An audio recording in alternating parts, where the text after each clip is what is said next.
সুপ্রিয় চিকিৎসকবৃন্দ, সকলকে medicine faculty 2 এক্সামে সলভ ক্লাসে আপনাদের স্বাগতম। আমি আছি ডক্টর শেষাদ্রি, আপাতত ফেজে নিউরোলজি বিভাগ, ঢাকা মেডিকেল কলেজে কর্মরত আছি।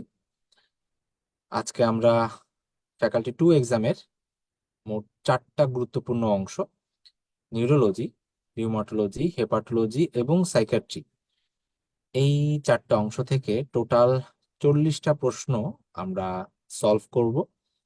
40টা প্রশ্ন বলা যায় প্রায় নিয়ার অ্যাবাউট 40টা টপিক। আমাদের আজকের এই সলভ সেশনের একটা উদ্দেশ্য থাকবে যে আমরা আজ যে যে টপিক থেকে প্রশ্ন করেছি, অ্যাটলিস্ট সেই টপিকগুলা আপনারা যেন ভালোভাবে ক্লিয়ার একদম কনসেপশন নিয়ে পরীক্ষার হলে যেতে পারেন। এবং আমরা সেই 40টা টপিক থেকেই প্রশ্ন করেছি যেগুলো বিগত সালগুলাতে বারবার এসেছে, এবং কিছু নতুন টপিক থেকে আমরা প্রশ্ন করেছি যেটা সামনের আপনারা যে পরীক্ষাটা দিবেন সেই পরীক্ষার জন্য গুরুত্বপূর্ণ।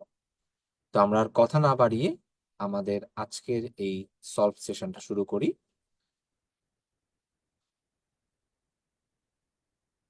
ওকে, আমাদের সলভ সেশনের প্রথম 30টা থাকছে এমসিকিউ, তারপর লাস্ট 10টা থাকবে আমাদের এসবি। তো প্রথম এমসিকিউটা যদি আমরা একটু দেখি, frontal lobe lesion of brain may cause. আচ্ছা, এটা হচ্ছে একদম একটা পেইড প্রশ্ন, এবং যেটা প্রিভিয়াস ইয়ারে অনেকবার ডেভিডসনের নিউরোলজির একদম প্রথম গুরুত্বপূর্ণ যে বক্স, কর্টিক্যাল লোবার ফাংশন, সেই বক্সটা থেকে হুবহু কিন্তু প্রশ্ন আসে, এবং সূক্ষ্মাতি সূক্ষ্ম অংশগুলা থেকে কিন্তু প্রশ্নগুলা দিয়ে থাকে। তো আমরা যদি সেই বক্সটার দিকে একটু লক্ষ্য করি, বক্সটা প্রথম কথা দেখলেই একটু আহ ভয় লাগতে পারে যে এত বড় বক্স কিভাবে মুখস্থ করব, যে কোনটার ফাংশন কি, কোনটার ফাংশন লস্ট হলে আমার কি কি ফাংশন লস্ট হবে, কোন কোন লোবের ফাংশন কি কি। তো খুব গ্রসলি যদি আমরা একটু টেকনিক্যালি মনে রাখি, তাহলে কিন্তু এই বক্সটা মাথায় রাখা সহজ। প্রথম কথা, আমরা এই বক্সটাকে মোটামুটি 4টা অংশে ভাগ করব। একটা হচ্ছে ফ্রন্টাল লোব, আমাদের একদম সামনে থাকে, যেটা আমাদের সাধারণত আমাদের emotion, personality, social behaviour, language, maturation, অর্থাৎ একটা মানুষ তার সহজাত প্রবৃত্তি, তার পার্সোনালিটি, তার ইমোশনটা কেমন হবে, সে কতটুকু সোশ্যাল হবে, এটা কিন্তু ওভারঅল আমাদের একদমই ফ্রন্টাল লোবটাই কিন্তু নিয়ন্ত্রণ করে থাকে। আমরা যদি একটু প্যারাইটাল, ওভারঅল প্যারাইটালের কথা বলি, তারা কিন্তু দুই ভাগে ভাগ করা, একটা হলো প্যারাইটাল ডমিনেন্ট আর একটা হলো প্যারাইটাল নন ডমিনেন্ট। সাধারণত ডমিনেন্ট, নন ডমিনেন্ট বলতে বোঝায় সাধারণত আমরা যে হ্যান্ড বেশি ইউজ করি, সেই হ্যান্ডের অপোজিট যে পাশটা থাকে আমার লোবের, সেই লোবটা হচ্ছে সাধারণত ডমিনেন্ট থাকে। সাপোজ ম্যাক্সিমাম আমরা যারা রাইট হ্যান্ডেড, তাদের কিন্তু লেফট অংশটা, আমাদের সেরেব্রাল হেমিস্ফিয়ার লেফট অংশটা কিন্তু বেশি ডমিনেন্ট থাকে। তো সেই কারণেই সাধারণত লেফট যে প্যারাইটাল সেটা ডমিনেন্ট হিসেবে কাজ করে, রাইট যে প্যারাইটাল পোর্শনটা সেটা নন ডমিনেন্ট হিসেবে কাজ করে। ওভারঅল যদি আমরা এইভাবে প্যারাইটালের কথা মনে রাখি, তাহলে সে আমাদের ল্যাঙ্গুয়েজটা, আমরা আমাদের যে হিসাব নিকাশ, ক্যালকুলেশন, আমাদের বিভিন্ন ধরনের কনস্ট্রাকশনাল বিভিন্ন স্কিল এবং স্পেশাল যে ওরিয়েন্টেশন, সেটা কিন্তু আমাদের এই প্যারাইটাল অংশটা নিয়ন্ত্রণ করছে। তৃতীয়ত যদি আমরা বলি যে আমাদের টেম্পোরাল, টেম্পোরালেও ঠিক এই দুই ভাগে ভাগ করা যায়, একটা হলো টেম্পোরাল ডমিনেন্ট আর একটা হলো টেম্পোরাল নন ডমিনেন্ট।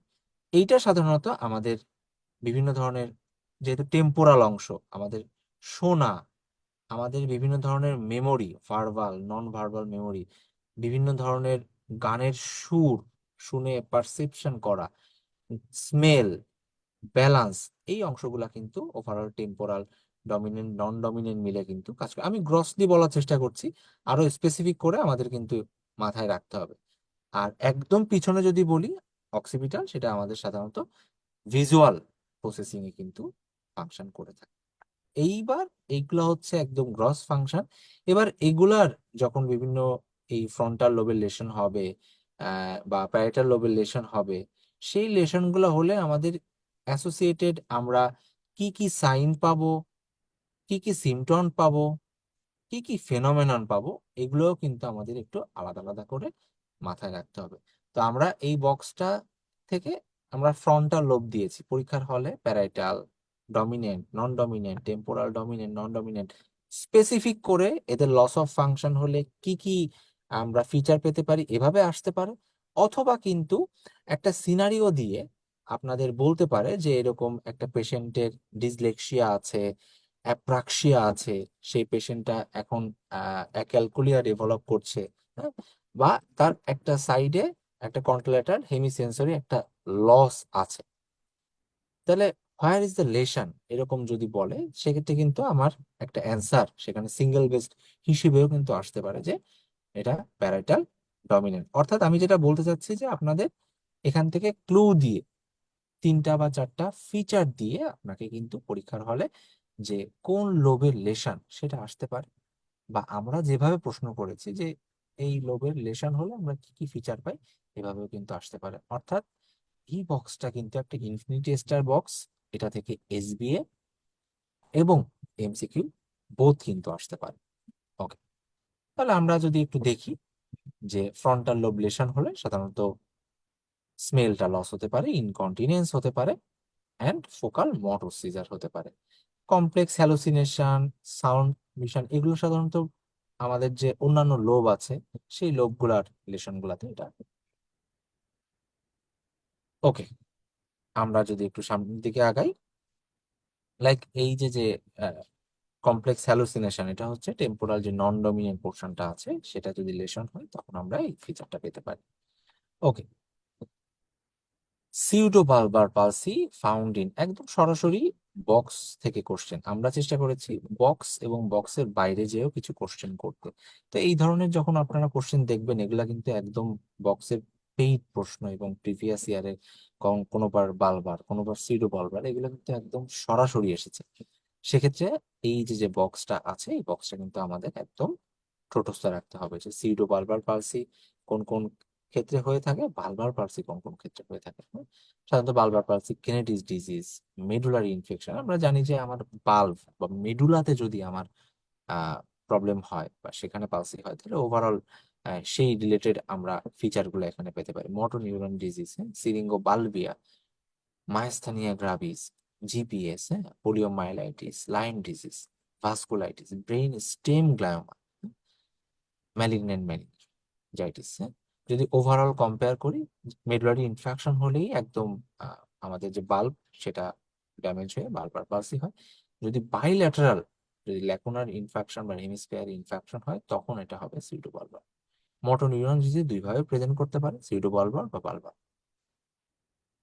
ইনফ্লামেটরি যে কজ যদি আমরা একটু আলাদা আলাদা ভাবে এরকম পড়ি, যে মাল্টিপল স্ক্লেরোসিস এন্ড সেরিব্রাল ভাস্কুলাইটিসে আমাদের সিউডো বালবার পালসি হয়। আর নিউপ্লাস্টিক যদি আমরা বলি, হাই ব্রেন স্টেম যে টিউমার আছে সেটা সিউডো বালবার পালসি হয়। অর্থাৎ আমরা যদি এখানে দেখি, হেনরিজ ডিজিজে সাধারণত বালবার পালসি হয়। Motor neuron disease বালবা pseudo Balbir দুটাই হতে পারে, সেক্ষেত্রে আমরা এখানে ট্রু দিব।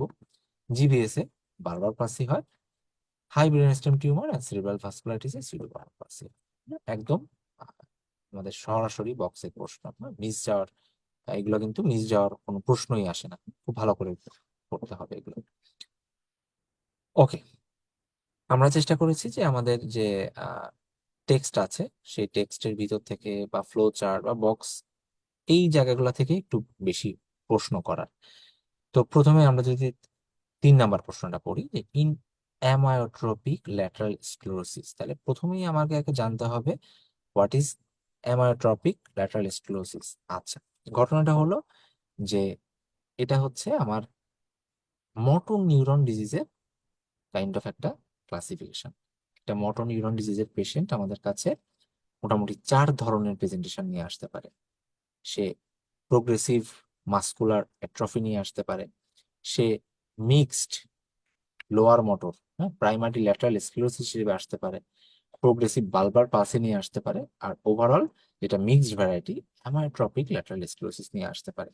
তাহলে আমরা যদি এগুলোর সাথে একটার সাথে ফিচার কিন্তু এক এক রকম, তো আমরা যদি আলাদা আলাদা করে একটু ফিচার গুলো দেখার চেষ্টা করি মোটর নিউরন ডিজিজের, সেক্ষেত্রে আমরা পাবো যে ওভারঅল এটা হচ্ছে ওভারঅল একটা মোটর নিউরন ডিজিজের পেশেন্টের ক্লিনিক্যাল ফিচার। আমরা এখান থেকে যেমন একটা এমসিকিউ প্রশ্ন আসলো, এখান থেকে একটা সিনারিও বেসড অর্থাৎ এসবিএ প্রশ্ন আসাও কিন্তু সহজ। তো আমাদের প্রথমেই যে কোনো একটা ডিজিজ যখন এইভাবে আমাদের পড়তে হবে, তাহলে সেই ডিজিজটা কোন বয়সে আসলে কমন আমরা দেখতে পাই, সেই বয়সটা আমাদের একটা ক্লু। দ্বিতীয়ত, এটা কি মেলদের বেশি এফেক্ট করে নাকি ফিমেলদের, অর্থাৎ মেল ফিমেল একটা রেশিও আমাদের এটা জানতে হবে। তৃতীয় কথা, তার 3-4টা সিমটম, 3-4টা সাইন, যেগুলো আমাদের ডায়াগনস্টিক ক্লু হিসেবে আমরা আহ, ব্যবহার করতে পারি, বা আমাদের ওই 3-4টা ক্লু দেখে আমরা ডায়াগনোসিস করতে পারবো যে না, this may be case of this. তো সেরকম 3টা সাইন, 3টা সিমটম, আর ওভারঅল 1-2টা ডায়াগনস্টিক টেস্ট। ট্রিটমেন্টের দিকে আমরা বেশি একটা যাবো না। তো ঠিক তেমনই আমরা যদি মোটর নিউরন ডিজিজের ক্ষেত্রে দেখি, দেখেন এটা সাধারণত 50 বছরের বেশি মেলদের হয়ে থাকে, very uncommon before the age of 30। তাহলে একটা 50 ইয়ার্স এর বা 55 ইয়ার্স মেলের একটা সিনারিও দেওয়া এরকম উইকনেস, আর একটা 25 ইয়ার্স মেলের এরকম একটা উইকনেসের সিনারিও দেওয়া, তাহলে কিন্তু আমাদের দুই দিকে দুই রকম চিন্তা করতে হবে, একটা কম বয়স্ক, একটা বেশি বয়স্ক। বেশি বয়স্ক হলে আমাদের এরকম যদি ফিচার থাকে, তখন সেটা মোটর নিউরন ডিজিজ। কেমন ফিচার, কি সিমটম, যে লিম্ব মাসেল উইকনেস, ক্রাম্পিং থাকতে পারে, অকেশনালি ফ্যাসিকুলেশন থাকতে পারে, this is the sign of lower motor neuron. Disturbance of speech, swallowing, dysarthria বা ডিসফেজিয়া থাকতে পারে যখন ক্রেনিয়াল নার্ভ ইনভলভমেন্ট হবে। কগনিটিভ বিহেভিয়ারাল ফিচার সময় থাকতে পারে, like similar to frontotemporal dementia. কি কি সাইন পেতে পারি, ওয়াস্টিং পেতে পারি, ফ্যাসিকুলেশন পেতে পারি, weakness of the muscles of the limb, tongue and face palate, pyramidal tract involvement হয়ে আমাদের কিন্তু স্প্যাস্টিসিটি অর্থাৎ আপার মোটর নিউরন লেশনে একটা ফিচার পেতে পারি, স্প্যাস্টিসিটি পেতে পারি, রিজিডিটি পেতে পারি, ইভেন আমাদের যে ডিপ টেন্ডন যে রিফ্লেক্স গুলো আছে সেগুলো যা এক্সারেটেড পেতে পারি, প্লান্টারটা এক্সটেন্সর পেতে পারি। External ocular muscle and sphincters usually remain intact, এটা সাধারণত ইনট্যাক্ট থাকে। অর্থাৎ দুইটা জিনিস আমরা এখানে নর্মাল পাবো, যে আমাদের যে এক্সটার্নাল অকুলার মাসেল আর যে স্ফিংটার সেটা ইনট্যাক্ট পাবো, আর কোনো ধরনের কোনো সেন্সরি ডেফিসিট থাকা যাবে না। এরকম একটা উইকনেসের একটা পেশেন্ট আসছে, তার এরকম যদি সেন্সরি ডেফিসিট থাকে, তাহলে আমার মোটর নিউরন ডিজিজ বাদ পড়ে যাবে, আমাদের চিন্তা তখন অন্যরকম হবে। অর্থাৎ এইটা কিন্তু খুবই গুরুত্বপূর্ণ, যে no objective sensory deficit, evidence of cognitive impairment with frontotemporal dominance. Okay, এবার এই মোটর নিউরন ডিজিজেরই পেশেন্ট আমাদের কাছে মোট 4টা টাইপের নিয়ে আসতে পারে। একটা হচ্ছে predominantly lower motor neuron type, এটাতে স্পেসিফিক যে নাম সেটা হচ্ছে প্রোগ্রেসিভ মাসকুলার অ্যাট্রফি। আপার মোটর নিউরন টাইপ হলে এটা হচ্ছে প্রাইমারি ল্যাটারাল স্ক্লেরোসিস, যদি ক্রেনিয়াল নার্ভের ইনভলভমেন্টটা প্রিডমিনেন্ট থাকে, হুম, সেক্ষেত্রে প্রোগ্রেসিভ বালবার পালসি। আর যখন মিক্স থাকবে, আপার মোটর লোয়ার মোটর বোথ থাকবে, তখন সেটাকে আমরা বলছি অ্যামাটোপিক ল্যাটারাল স্ক্লেরোসিস। আমাদের আজকে যে প্রশ্নটা ছিল সেটা কিন্তু সেই এই অ্যামাটোপিক ল্যাটারাল স্ক্লেরোসিস থেকে আসছে।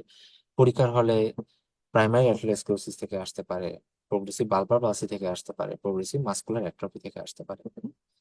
তো দেখেন, এই যে যে এখানে কতগুলা কথা একটু লেখা আছে, আমরা যদি একটু দেখি, distal and proximal muscle wasting and weakness and fasciculation, তিনটা আমরা একবারে মনে রাখবো, যে সাধারণত ডিস্টাল অ্যান্ড প্রক্সিমাল দুই বোথ গ্রুপের মাসেলই সাধারণত ওয়াস্টিং বা ফ্যাসিকুলেশন হয়, এবং ভিতরে একটা কথা লেখা আছে, এটা সাধারণত আমাদের সেম লিম্বে আমরা এই লোয়ার মোটর আপার মোটর পেতে পারি, সাথে স্প্যাস্টিসিটি পেতে পারি, অর্থাৎ fasciculation lower motor neuron sign, spasticity upper motor neuron sign, exaggerated reflex upper motor neuron sign, extensor plantar এটাও আপার মোটর নিউরন সাইন, সাথে এখানে আমরা বালবার এবং সিডো বালবার পালসিও আমরা পেতে পারি, কারণ একটু আগে আমরা দুইটার কজে কিন্তু আমরা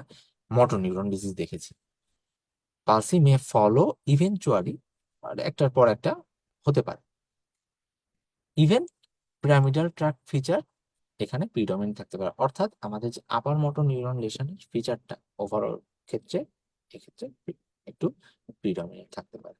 তাহলে আমরা যদি একটু দেখি যে প্রথম যেটা only effect the proximal muscle, আমরা দেখে আসলাম যে proximal and distal both muscle গ্রুপকে কিন্তু এটা এফেক্ট করতে পারে।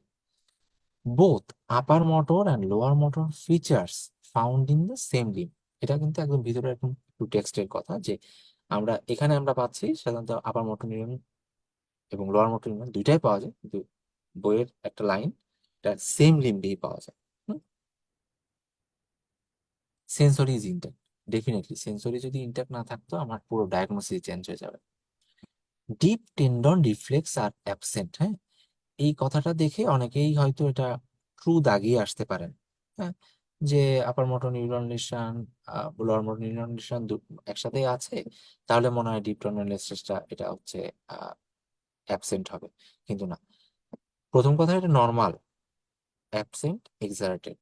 আমার বুঝতে হবে যে অ্যামাটোপিক ল্যাটারাল স্ক্লেরোসিসে সাধারণত আমাদের এই পিরামিডাল ট্রাক যে সাইনগুলো আছে এটা কিন্তু একটু প্রিডমিনেন্ট থাকে, সেক্ষেত্রে ডিপ টেন্ডন এক্সারসাইজ এটাগুলো এক্সারেটেড থাকবে।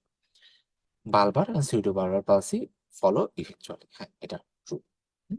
তাহলে আমাদের A false, B, C and E, আশা করি বোঝাতে পেরেছি। ওকে, দেখ,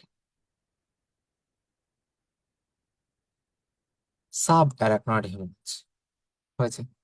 তাহলে এখানে মোটামুটি 5টা অপশন দেওয়া আছে, যেখানে আমরা দেখতে পাচ্ছি একটা ইনভেস্টিগেশন থেকে, একটা মোস্ট কমন কজ থেকে, একটা ড্রাগ ট্রিটমেন্ট থেকে, আর এটাও একটা ইনভেস্টিগেশন থেকে, এটা একটা ট্রিটমেন্ট অপশন থেকে। তাহলে আমরা যদি একটু দেখে আসি যে ওভারঅল সাব অ্যারাকনয়েড হেমোরেজে আমাদের কিন্তু এই এই অংশটা থেকে আমাদের দুই ভাবে প্রশ্ন হতে পারে। এক, এমসিকিউ হতে পারে। দুই,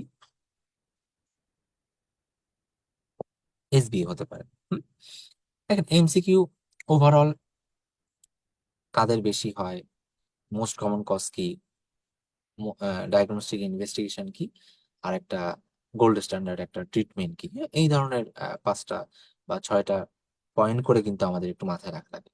আর যদি এখান থেকে আমাদের এসবি আসতে চায়, তাহলে কিন্তু আপনাকে একটা দিবে, একটা সিনারিও দিবে, যেখানে এরকম বলবে যে একটা 25 বা 30 ইয়ার ওল্ড ফিমেল আপনার কাছে একদম সাডেন সিভিয়ার থান্ডারক্লাপ হেডেক নিয়ে আসছে।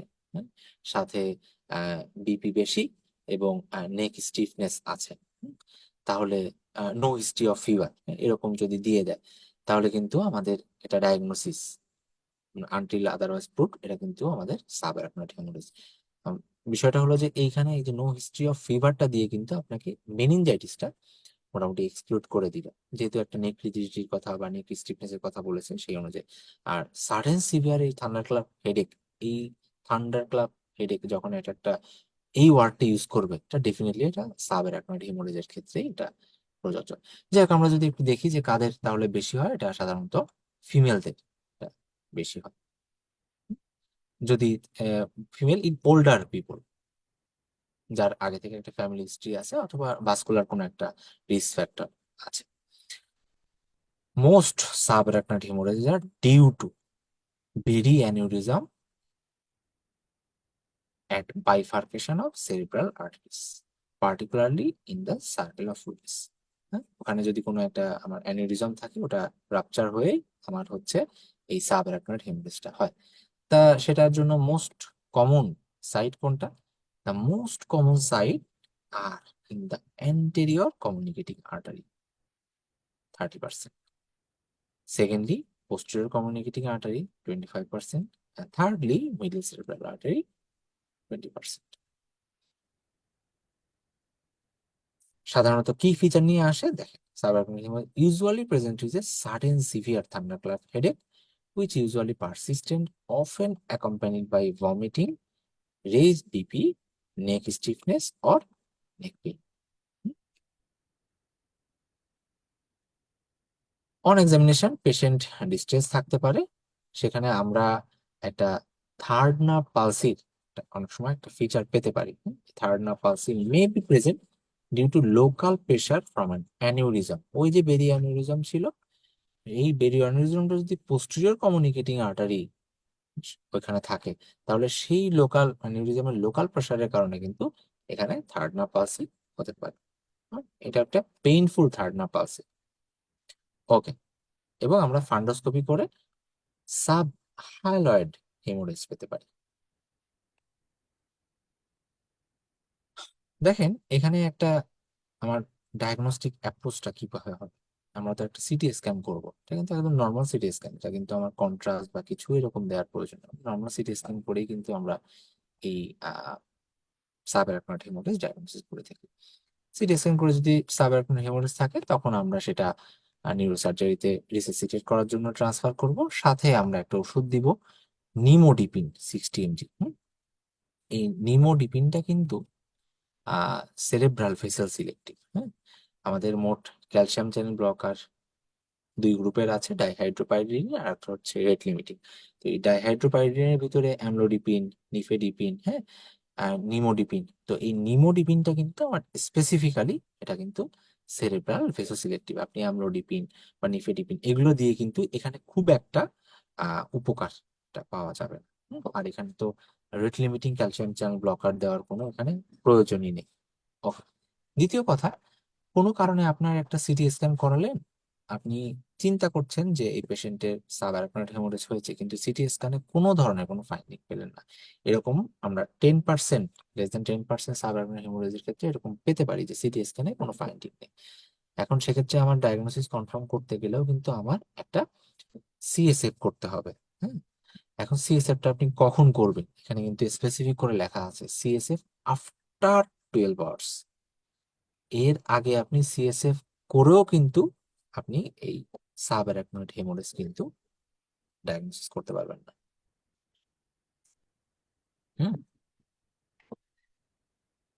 ওকে, if CT and CSF at 12 hours are negative, the patient has not had a SABR. City দিয়ে ফার্স্টে আমরা মোটামুটি এক্সক্লুড করলাম। সিএসএফ 12 ঘন্টা পর সিএসএফ করেও যদি আমরা দেখি যে কোনো ধরনের কোনো আমরা ফাইন্ডিং না পাই, সেক্ষেত্রে একদম সাবঅ্যারাকনয়েড হেমোরেজটা কিন্তু এক্সক্লুডেড হয়ে যাবে।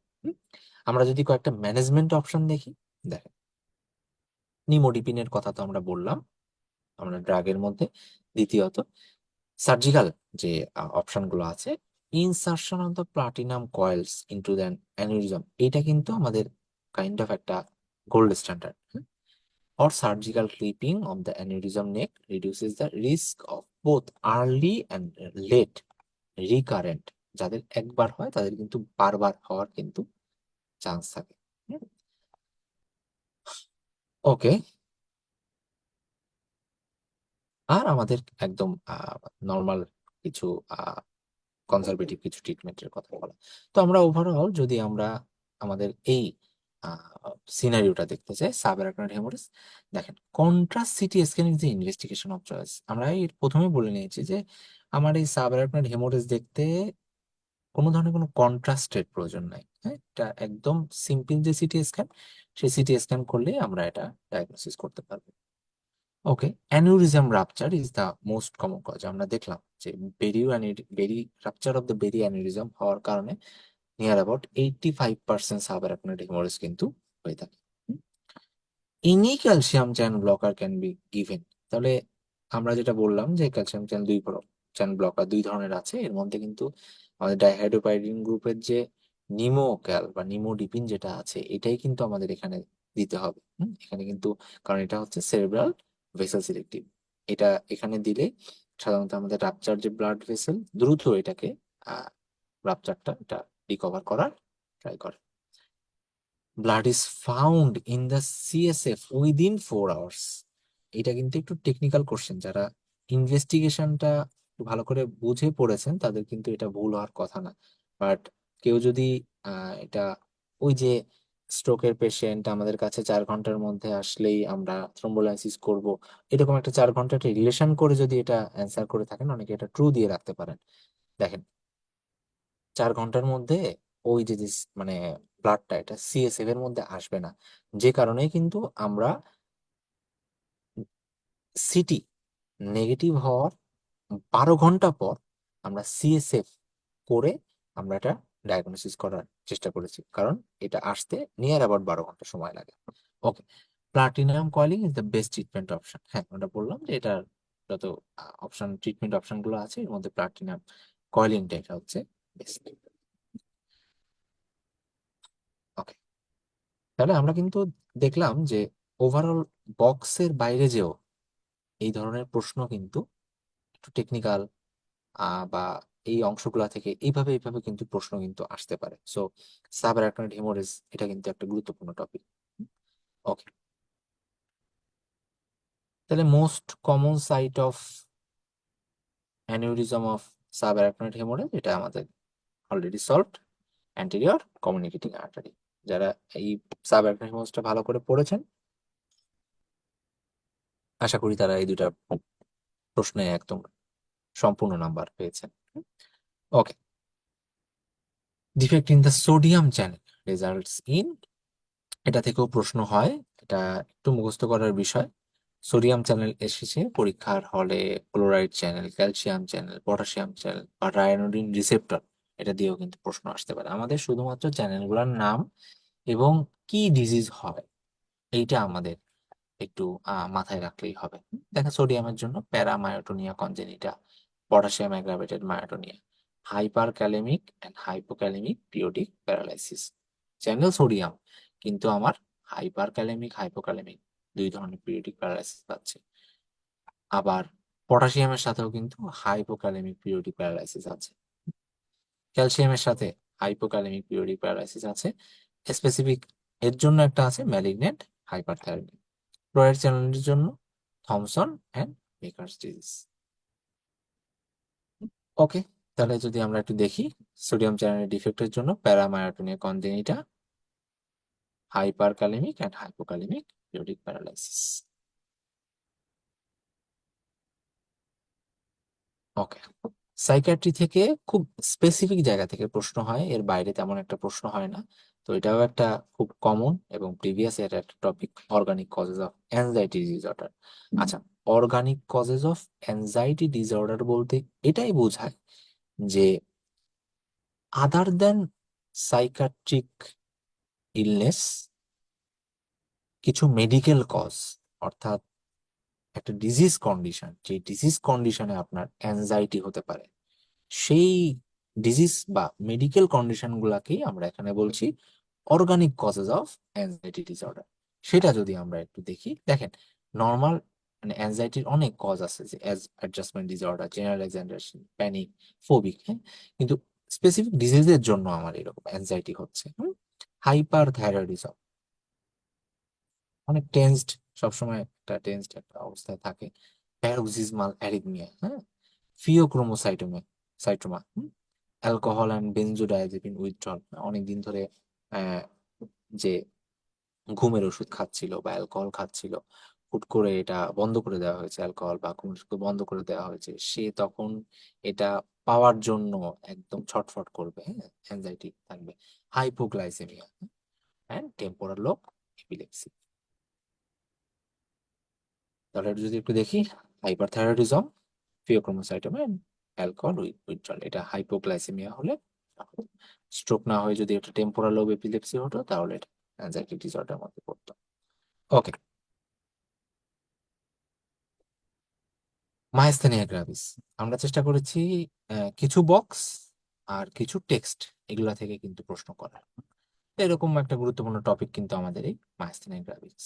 তো এখানে কিন্তু দেখেন একটা মেকানিজম থেকে প্রশ্ন এসেছে, একটা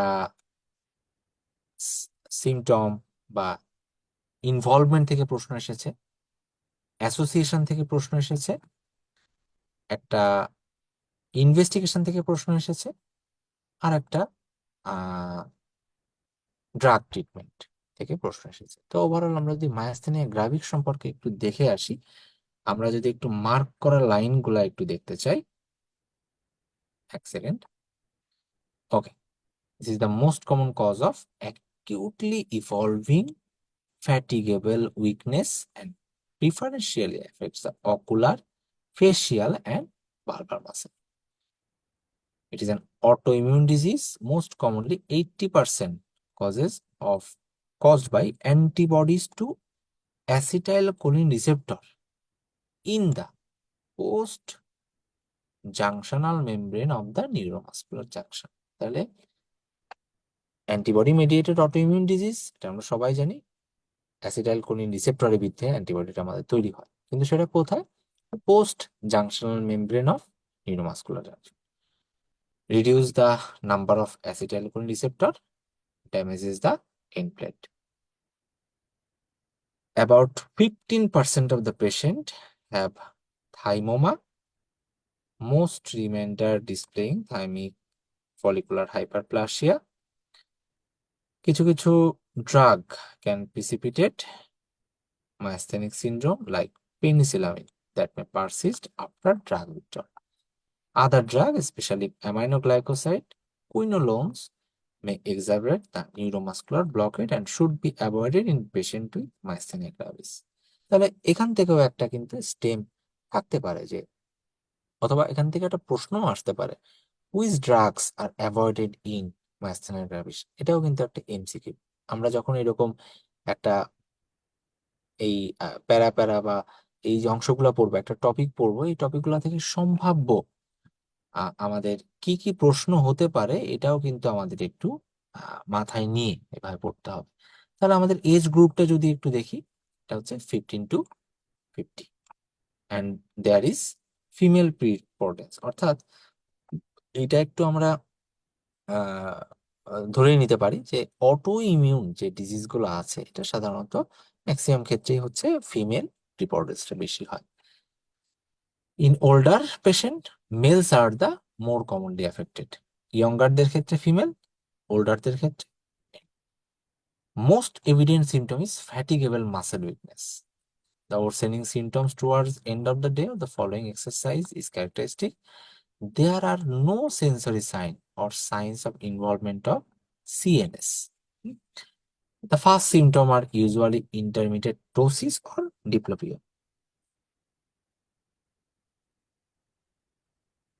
Resting of the eyelids may be followed by increased reflex elevation of the up gaze, so-called Kogan Lee's twist sign.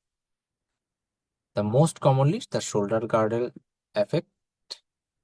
The patient is unable to undertake the task above the shoulder level, অর্থাৎ সে তার ওই শোল্ডারের উপরে যে আর্মটা সেটা raise করতে পারে না, chair মানে চিরুনি দিয়ে চুল আঁচড়াতে পারে না, শার্টের বোতাম লাগাতে পারে না। এই ধরনের কিন্তু সিমটম দিয়েও কিন্তু আপনাদের একটা সিনারিও আসতে পারে, what may be the diagnosis. Respiratory failure is an avoidable cause of death.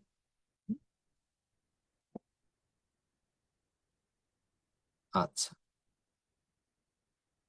যদি আমরা ইনভেস্টিগেশন করি, neurophysiological assessment is important, establishing diagnosis. Repetitive stimulation during nerve conduction study may show the characteristic decremental response. If the muscle has been clinically affected, specialized single fiber EMG changes such as jitter may also be seen. All the patients should have a thoracic CT or MRI to exclude thymoma. কিভাবে আমরা manage করে থাকি? The goals of treatments are to maximize the activity of acetylcholine at the remaining receptor of the neuromuscular junction to limit or abolish the immunological attack or motor impairments. The duration of acetylcholine is prolonged by inhibiting acetylcholine esterase. The most commonly used acetylcholine esterase drugs is pyrostigmine. তাহলে আমরা যদি overall এই scenario থেকে আমাদের এই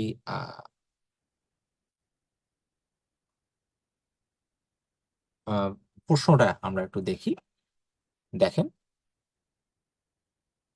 প্রথম যেটা হচ্ছে affects the presynaptic acetylcholine receptor, এটা না, এটা হচ্ছে আমাদের, আমরা পড়ে এসেছি, এটা post junctional membrane of the neuromuscular junction, preferentially affects the ocular and bulbar muscle, এটা একটা ট্রু। 50% না, 15% patient may have associated with thymoma. Repetitive nerve stimulation, RNS সংক্ষেপে লেখা হয়েছে, শোজ ডিক্রিমেন্টাল রেসপন্স, এটা true. Most commonly use drug is cholinesterase, এটা কিন্তু cholinesterase হবে না, এটা কিন্তু অ্যান্টি কোলিনেস্টারেজ হবে।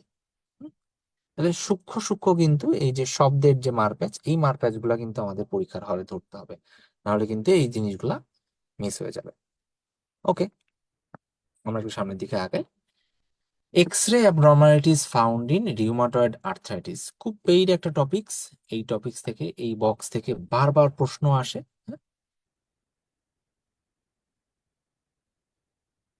রেডিওগ্রাফিক কি কি অ্যাবনর্মালিটি আছে কিছু কমন রিউমাটয়েড ডিজিজের, একদম ঝাড়া টানা মুখস্থ রাখতে হবে।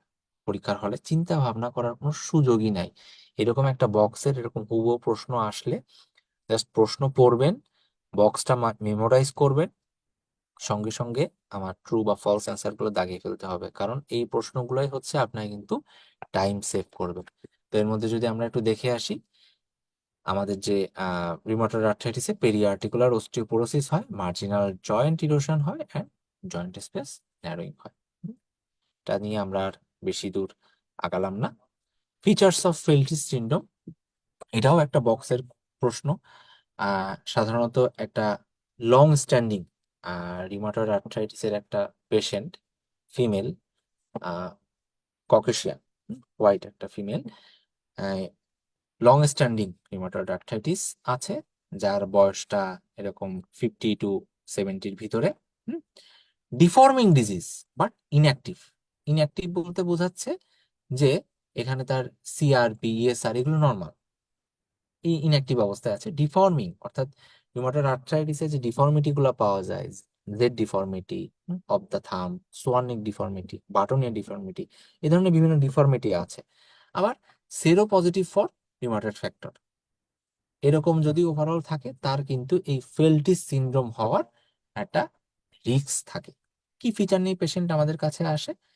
Lymphadenopathy, splenomegaly, weight loss, different type of skin pigmentation, আইতে কেরাটোকনজাংটিভাইটিস শিক্ষা, এক কথায় চোখ শুকায় যাওয়া, চোখের যে পানিটা সেটা শুকিয়ে যাওয়া, ভাস্কুলাইটিস, বিভিন্ন ধরনের লেগ আলসার, রিকারেন্ট ইনফেকশন, সাথে নোডুল, বিভিন্ন রিউমাটয়েড নোডুল, এক্সটেন্সিভ সারফেসে রিউমাটয়েড নোডুল নিয়ে আমাদের কাছে পেশেন্ট আসতে পারে। এই পেশেন্টের যখন আমরা ল্যাবরেটরি বিভিন্ন টেস্ট করব, সেখানে আমরা normocytic নর্মোক্রোমিক anaemia, neutropenia, abnormal liver function, thrombocytopenia, এগুলো কিন্তু আমরা পেতে পারি। তাহলে ফেন্টি সিমটম কিন্তু অ্যাকিউট আর না, এটা হচ্ছে ক্রনিক, লং স্ট্যান্ডিং। স্প্লিনোমেগালি নিয়ে পেশেন্ট আমাদের কাছে আসবে, থ্রোম্বোসাইটোসিস না, থ্রোম্বোসাইটোপেনিয়া নিয়ে আমাদের কাছে আসবে, নিউট্রোপেনিয়া নিয়ে আসবে। আমরা এই পেশেন্টের স্প্লিনোমেগালি এন্ড লিম্ফ্যাডেনোপ্যাথি অন এক্সামিনেশনে পেতে পারি। এইভাবে কিন্তু আমাদের এই বক্সগুলো একটু মাথায় রাখতে হবে। ওকে, এসএলই নিয়ে অনেক কথা আছে, একদম ডিটেলস, আমাদের প্রত্যেকটা কথাই আমাদের একটু জানা লাগবে। আমরা এখানে শুধু একটু যদি এই 5টা কথা নিয়ে আমরা একটু আলোচনা করি।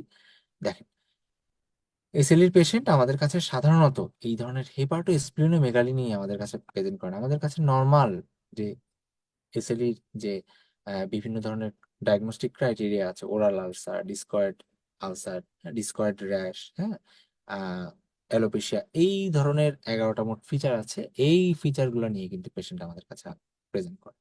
ওকে, তাহলে সেক্ষেত্রে এটা false. ANA is highly sensitive but poorly specific. Okay, fine, এটা একদম ট্রু। কারণ এসএলই পেশেন্ট মানে অ্যানা পজিটিভ মানেই আমরা বলতে পারবো না যে এই পেশেন্টের এসএলই আছে, কারণ অ্যানা বিভিন্ন জায়গায় পজিটিভ হতে পারে। বাট একটা পেশেন্টের এসএলই আছে, তার ডেফিনেটলি অ্যানা পজিটিভ থাকবে। অর্থাৎ ANA is highly sensitive for SLE but poorly specific for ACD. আবার আমি যদি বলতে চাই যে এসিডির জন্য স্পেসিফিক তাহলে অ্যান্টিবডি কোনটা, সেটা হচ্ছে অ্যান্টি ডিএস বা anti double standard DNA antibody. এটা কিন্তু এসিডির জন্য specific. Heliotrope rash is commonly present না, হেলিওট্রোপ র্যাশ সাধারণত ডার্মাটোমায়োসাইটিসে পাওয়া যায়। Renal disorder presence with gross haematuria in early stage না, প্রথমে একদম শুরুতে রেনাল ইনভলভমেন্ট থাকে না, আস্তে আস্তে আস্তে আস্তে পরবর্তীতে রেনাল ইনভলভমেন্ট, প্রথমে প্রোটিনিউরিয়া, তারপরে অনেক ক্ষেত্রে হেমাচুরিয়া হয়। আর্লিতে সাধারণত প্রোটিনিউরিয়া আর্লি স্টেজে থাকে। Non erosive arthritis involve two or more peripheral joint, এটা একদম মানে জয়েন্ট ইনভলভমেন্টের একদম সরাসরি একটা লাইন, যে এসএলইর ক্ষেত্রে নন ইরোসিভ আর্থ্রাইটিস হয় এবং এটা দুইটা অথবা তার মোর পেরিফেরাল জয়েন্টকে এটা ইনভলভ করে। Okay, side effect of antipsychotic drug due to dopamine blockade. তাহলে এই অ্যান্টিসাইকোটিক ড্রাগ কিন্তু আমাদের ডোপামিন ব্লক করে কিছু এফেক্ট করতে পারে, আমাদের কিছু অ্যান্টিকোলিনার্জিক কিছু এফেক্ট করতে পারে, আর কিছু ওভারঅল সিস্টেমিক কিছু হাইপার সেন্সিটিভ রিয়াকশন, কিছু অকুলার কমপ্লিকেশন করতে পারে। একদম শুরুতেই ওভারঅল এটা ওয়েট গেইন করতে পারে কারণ অ্যাপেটাইটটা বাড়ে। এরপরে স্পেসিফিক যখন ডোপামিন ব্লকেট করে তখন আমরা হচ্ছে কিছু ফিচার পাই, লাইক অ্যাকিউট ডিস্টোনিয়া, অ্যাকাথিসিয়া, মানে শক্ত হয়ে যাওয়া, parkinsonism, tardive dyskinesia, gynaecomastia and galactorrhoea. Effect due to cholinergic blockade, সবকিছু শুকায় যাওয়া। হ্যাঁ, কোলিনার্জিক মানে প্যারাসিম্পাথেটিক অ্যাক্টিভিটি যখন এটা সাপ্রেস করে দিবে একদম সবকিছু শুকায় যাবে। Dry mouth, importance, constipation, urinary retention, blood retention. অনেক সময় হাইপার সেন্সিটিভ রিয়াকশন, ব্লাড ডিসক্যারিসিস হতে পারে, কোলোস্ট্যাটিক জন্ডিস হতে পারে, ফটোসেন্সিটিভ ডার্মাটাইটিস হতে পারে। অকুলার কমপ্লিকেশন কি, কর্নিয়াল অ্যান্ড লেন্স অসিটিস হতে পারে। কি কি অ্যান্টিসাইকোটিক ড্রাগ আছে এর ভিতর থেকে আমাদের কিন্তু এই যে যে সেকেন্ড জেনারেশন যে অ্যান্টিসাইকোটিক ড্রাগ গুলো আছে সেই ড্রাগ গুলোর নাম আমাদের মাথায় রাখতে হবে। কি কি গ্রুপ মনে না রাখলেও আমাদের ড্রাগ গুলোর নাম, ক্লোজাপাইন, রিসপেরিডন, ওলানজেপাইন হ্যাঁ, বুটাপাইন। আমরা যদি একটু দেখি যে অ্যান্টিসাইকোটিক ড্রাগের ডোপামিন ব্লকেটের কারণে, যদি এই ডোপামিন ব্লকেটের কথাটা না থাকতো, সাইড এফেক্ট অফ অ্যান্টিসাইকোটিক থাকতো, তাহলে কিন্তু সব কটা অ্যান্সারই কিন্তু ট্রু হতো। যেহেতু ডোপামিন ব্লকেটের কথা বলে দিয়েছে সেহেতু টার্ডিভ ডিসকাইনেসিয়া, গাইনোকোমেশিয়া অ্যান্ড গ্যালাক্টোরিয়া। কনস্টিপেশনটা হয় সাধারণত আমাদের যে কোলিনার্জিক ব্লকেটটা হয় সেটার কারণে। হুম? আর কোলোস্ট্যাটিক জন্ডিসটা হয় আমাদের হাইপার সেন্সিটিভিটি যে রিয়াক্টর সেটা। Okay, second generation antipsychotic drug clozapine, olanzapine and risperidone. এখানে আরো একটা আমাদের কার্ডিয়াক কিছু ম্যানিফেস্টেশন আছে, দেখেন। Antipsychotic medication causes prolongation of the QT interval which may be associated with ventricular tachycardia, torsades de pointes and sudden death। এটা কিন্তু ভিতরের লেখা, সেই লেখাটা আমরা একটু ওভারঅল যেহেতু অ্যাডভার্স এফেক্ট আমরা দেখছিলাম সেটা থেকে আমরা এই রিলেট করে আমরা এটা একটু করে ফেলবো। If this occurs, treatment should be reviewed with careful electrocardiograph monitoring and treatment of serious arrhythmia if necessary. অর্থাৎ এগুলো ছাড়াও কার্ডিয়াক কিছু কমপ্লিকেশন এটা কিউটি প্রলঙ্গেশন করতে পারে। কি কি সি হতে পারে, ventricular tachycardia, torsades de pointes and sudden death. Okay, fulminant hepatic failure is characterized by fulminant hepatic failure যা acute hepatic failure বা acute liver failure তাই। তাহলে acute liver failure এর কি কি আমাদের কমপ্লিকেশন আছে দেখেন, encephalopathy and cerebral oedema, hypoglycaemia, metabolic acidosis, infection bacterial and fungal, renal failure, multi organ failure, hypotension, respiratory failure. এটা যদি আমরা একটু দেখি, দেখেন hepatic encephalopathy, coagulopathy, absence of hemorrhage, recurrence of 6 month, এগুলো আমাদের অ্যাকিউট হেপাটাইটিস ফেইলিওরের কোনো না। এবং ভিতরের স্টেমে আছে আমাদের আয়নেরটা যখন 3-র বেশি হবে ওটাও অ্যাকিউট হেপাটিক ফেইলিওর ক্যারেক্টারাইজ। ওকে, রিগার্ডিং হেপাটোরেনাল সিন্ড্রোম, 23rd এডিশনে একরকম ছিল, এই আমাদের যে 24th এডিশন এখানে হেপাটোরেনাল সিন্ড্রোমে কিছুটা আর কি চেঞ্জ এসেছে। এখানে মোটামুটি দুই ভাগে ভাগ করেছে, সেই 1-2 আছে, কিন্তু 1টার একটা নতুন নাম দিয়েছে যে হেপাটোরেনাল সিন্ড্রোম একেআই, আর 2টা হচ্ছে হেপাটোরেনাল সিন্ড্রোম নন একেআই। আমরা যদি একটু দেখে আসি ওভারঅল হেপাটোরেনাল সিন্ড্রোম, দেখেন হেপাটোরেনাল সিন্ড্রোম টাইপ 1 যেটা now termed as HRS AKI involve the rapid reduction in the renal function. Overall এখানে একটা ডায়াগনস্টিক ক্রাইটেরিয়াও আছে, এটা একবার দেখে রাখতে পারেন, মানে পরীক্ষায় যদি কঠিন প্রশ্ন করে কাউকে আটকানোর ইচ্ছা থাকে তাহলে কিন্তু এইটা দিতে পারে।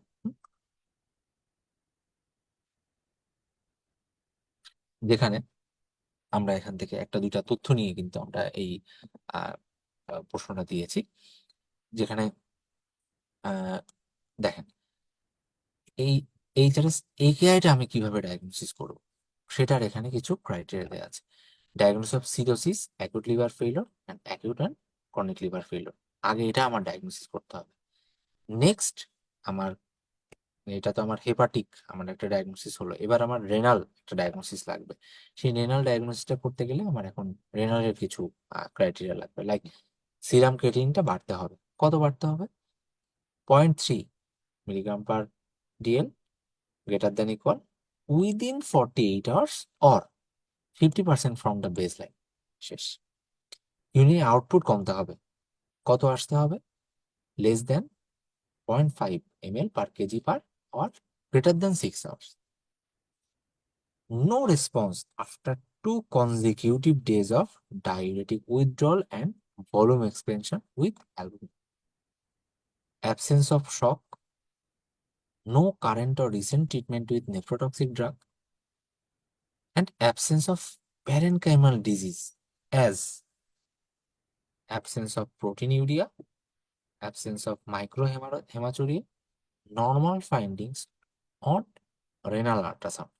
যেহেতু আমি যদি একটা সামারি করি, যেহেতু এটা একটা একেআই, এখন এই হেপাটো রেনাল সিন্ড্রোম অর্থাৎ আমার এই হেপাটিক লিভারের কারণেই একেআই হয়েছে, এটা আমার ডায়াগনোসিস করতে গেলে প্রথমে আমার লিভারের এটা সিরোসিস আছে, তার একটা অ্যাকিউট লিভার ফেলিওর হয়েছে বা acute and chronic liver failure, এটা আমার ডায়াগনোসিস হলো। দেন আমার ইউরিনারি ক্যারেক্টার, ক্রিয়েটিনিন ক্যারেক্টার এবং ডায়াবেটিক উইথড্রল এবং ভলিউম এক্সপেনশন দিয়ে কোনো ধরনের কোনো রেসপন্স নাই, এরকম আমার 3টা ক্রাইটেরিয়া আছে। দেন এইগুলো হচ্ছে অ্যাবনর্মাল। দেন নর্মাল, যে আমার কিছু কিছু জিনিস আমার নর্মাল থাকতে হবে, এই জিনিসগুলো অ্যাবনর্মাল থাকলে তার কারো আগে থেকে কোনো কিডনির কোনো ডিজিজ আছে, তাকে আমরা এই এইচআরএস একেআই এই ক্যাটাগরিতে ফেলতে পারবো না। অবশ্যই তার আগে থেকে কিডনি ফাংশন নর্মাল থাকতে হবে। কি থাকতে হবে, প্রোটিনিউরিয়া, অ্যাবসেন্স অফ প্রোটিনিউরিয়া থাকতে হবে, অ্যাবসেন্স অফ মাইক্রো হেমাচুরিয়া থাকতে হবে, and normal findings on ultrasound. সাথে ওই পেশেন্টের কোনো ধরনের কোনো শক থাকা যাবে না এবং রিসেন্ট কোনো ধরনের কোনো নেফ্রোটক্সিক ড্রাগের হিস্ট্রি থাকবে না, তাহলেই আমরা এই ডায়াগনস্টিক ক্রাইটেরিয়ায় ফেলতে পারবো। যদি আমরা বলি যে টাইপ 2 এইচআরএস একেআই বা non acute kidney injury, non AKI non acute kidney injury is a stable or slowly progressive form of renal dysfunction developing over weeks to months in the absence of an obvious precipitant. It is characteristic clinically by diuretic resistant ascites। And এই যে type 2 যে HRS নন acute kidney ইনজুরিটা আছে, এটা কিন্তু কিছুটা প্রগনোসিসটা ভালো, greater than এই acute kidney injury hepatorenal syndrome. তাহলে ওভারঅল যদি আমরা দেখি যে এই পার্সেন্টেজটা আসলে একদম বানিয়ে দেওয়া যে কত পার্সেন্ট পেশেন্টের, এটা আসলে একদম একটা false answer. Causes of renal vasodilation না, এটা ওভারঅল হেপাটিক কনজেশন, দেন হচ্ছে আমার রেনাল বিভিন্ন ধরনের যে আমার হেপাটিক বিভিন্ন টক্সিন আছে, সেই জিনিসগুলো দিয়েই কিন্তু আমার একটা রেনাল ইনভলভমেন্ট, মেইনলি হাইপোভলিমিয়া, সেখান থেকেই হচ্ছে আমার এই হেপাটোরেনাল সিনড্রোমটা কিন্তু ডেভেলপ করছে। টাইপ 2 হ্যাজ বেটার প্রগনোসিস, হ্যাঁ এটা true. Proteinuria occurs in both type, না শুধুমাত্র সেটা টাইপ 2 তে অনেক সময় পাওয়া যেতে পারে, কিন্তু টাইপ 1 যেটা আমরা হেপাটোরেনাল সিনড্রোম টাইপ 1 দেখলাম, সেখানে কিন্তু কোনো ধরনের কোনো অ্যাবসেন্স অফ প্রোটিনিউরিয়া মাস্ট থাকতে হবে। লিভার ট্রান্সপ্লান্ট এটা হচ্ছে best treatment. Okay, nutritional deficiency that may cause dementia, এটা একদম একটা বক্সের প্রশ্ন যে আমাদের কোন কোন নিউট্রিশনাল ডেফিসিয়েন্সিতে আমাদের ডিমেনশিয়া হতে পারে। ওভারঅল ডিমেনশিয়ার আমাদের এই কমন কজগুলো আমাদের মাথায় রাখতে হবে। এছাড়াও আমাদের কিছু লেস কমন কজও আছে, যার ভিতরে thiamine and vitamin B 12 deficiency হলে কিন্তু আমাদের এই ডিমেনশিয়া। পরীক্ষার হলে এখান থেকে vascular cause of dementia, neoplastic cause of dementia, inflammatory cause of dementia, এইভাবে কিন্তু প্রশ্ন আসতে পারে। বক্সটা কিন্তু infective cause of dementia, syphilis and HIV. Causes of optic atrophy, optic neuritis, long standing papilloedema and Friedreich ataxia, একদম সরাসরি প্রশ্ন। The optic neuritis by ischemic change, long-standing papilloedema, optic nerve compression, trauma, and degenerative condition like Frederick ataxia. Regarding white cell count in CSF, interpretation following are true. তাহলে overall এটা হচ্ছে আমাদের box. এখান থেকে আপনাকে যে কোনোটা থেকে যে কোনো ভাবে কিন্তু প্রশ্ন আসতে পারে। এখানে আপনাকে রিগার্ডিং সাবঅ্যারাকনয়েড হেমোরেজ দিয়ে, এখানে সাবঅ্যারাকনয়েড হেমোরেজের যে সিএসএফ ফাইন্ডিং, সেখান থেকে colour, pressure, RBC count, glucose, এটা দিয়ে চলে আসতে পারে। অ্যাকিউট ব্যাকটেরিয়াল মেনিনজাইটিস এটা দিয়ে আসতে পারে। বা ওভারঅল আপনাকে আমরা যেভাবে প্রশ্নটা করার চেষ্টা করেছি যে হোয়াইট সেল কাউন্ট দিয়ে ডিফারেন্স করে আমরা ডায়াগনোসিস করতে পারি যে এটা সাবআরাকনয়েড হেমোরেজ, এটা মাল্টিপল স্ক্লেরোসিস, এটা কার্সিনোমাটাস বা লিম্ফোমাটাস মেনিনজাইটিস, বা এটা আইডিপি। ওভারঅল যদি আমরা দেখি যে দেখেন অ্যাকিউট ব্যাকটেরিয়াল মেনিনজাইটিস, হ্যাঁ নিউট্রোফিল দেখে আমরা ডায়াগনোসিস করি। ভাইরাল মেনিনজাইটিস লিম্ফোসাইট ডিক্রিজ, না লিম্ফোসাইটটা সাধারণত ভাইরালে লিম্ফোসাইটটা বাড়তে পারে। টিউবারকুলার মেনিনজাইটিস, এখানে নিউট্রোফিল রাইজ হবে। এখানে কিছু একটু মিস্টেক হয়েছে। টিউবারকুলারেও অনেক সময় আমরা নিউট্রোফিল রাইজ পেতে পারি। সাবআরাকনয়েড হেমোরেজে ডাব্লিউবিসি ডিক্রিজ হয় না, এটা সাধারণত নর্মাল থাকে। In multiple sclerosis, it may present as 10, 0 to 50 lymphocyte. এটা true. Okay. Following are the causes of hyperuricemia due to increased production. অর্থাৎ গাউট হওয়ার জন্য আমাদের মেইনলি প্যাথোফিজিওলজি তিনটা। একটা হচ্ছে রেনাল এক্সক্রিয়েশনটা ডিমিনিশড হওয়া, কোনো কারণে যদি তার ইউরিক অ্যাসিডের ইনটেকটা বাড়ে, অথবা তার বডিতে ইউরিক অ্যাসিডের কোনো কারণে প্রোডাকশনটা বাড়ে। সেক্ষেত্রে কিন্তু এই মোট তিনটা কারণে, তিনটা কারণে এই হাইপার ইউরেসিমিয়া বা গাউট হতে পারে। রেনাল এক্সক্রিশন মানে আমার রেনাল কোনো প্যাথোলজি বা কোনো ড্রাগস এর কারণে আমার যে রেনাল টিউবিউল, সেটা কোনো ডিস্ট্রাকশন হওয়ার কারণে আমার বডি থেকে ইউরিক অ্যাসিডটা বের হতে পারছে না, সেক্ষেত্রে হাইপার ইউরেসিমিয়া হচ্ছে। ইনক্রিজ প্রোডাকশন মানে আমার বডিতেই বেশি বেশি ইউরিক অ্যাসিড প্রোডাকশন হচ্ছে। আর ইনটেক মানে হাই ইউরিক অ্যাসিড কন্টেইনিং যে ফুডগুলো আছে সেগুলো ইনটেকের ফলে আমাদের এই হাইপারইউরেসিমিয়া হচ্ছে। তো আমাদের প্রশ্নে চেয়েছে যে decrease due to increase production, তাহলে আমরা যদি একটু দেখি যে ইনক্রিজ প্রোডাকশনের কারণে কি কি কারণে এটা হতে পারে। মাইলোপ্রলিফারেটিভ আর lymphoproliferative disease, psoriasis, high fructose intake, glycogen storage disease, and কিছু ইনহেরিটেড ডিসঅর্ডার লাইক লিস্টিয়ান syndrome, phosphoribosyl pyrophosphate synthesis 1 mutation.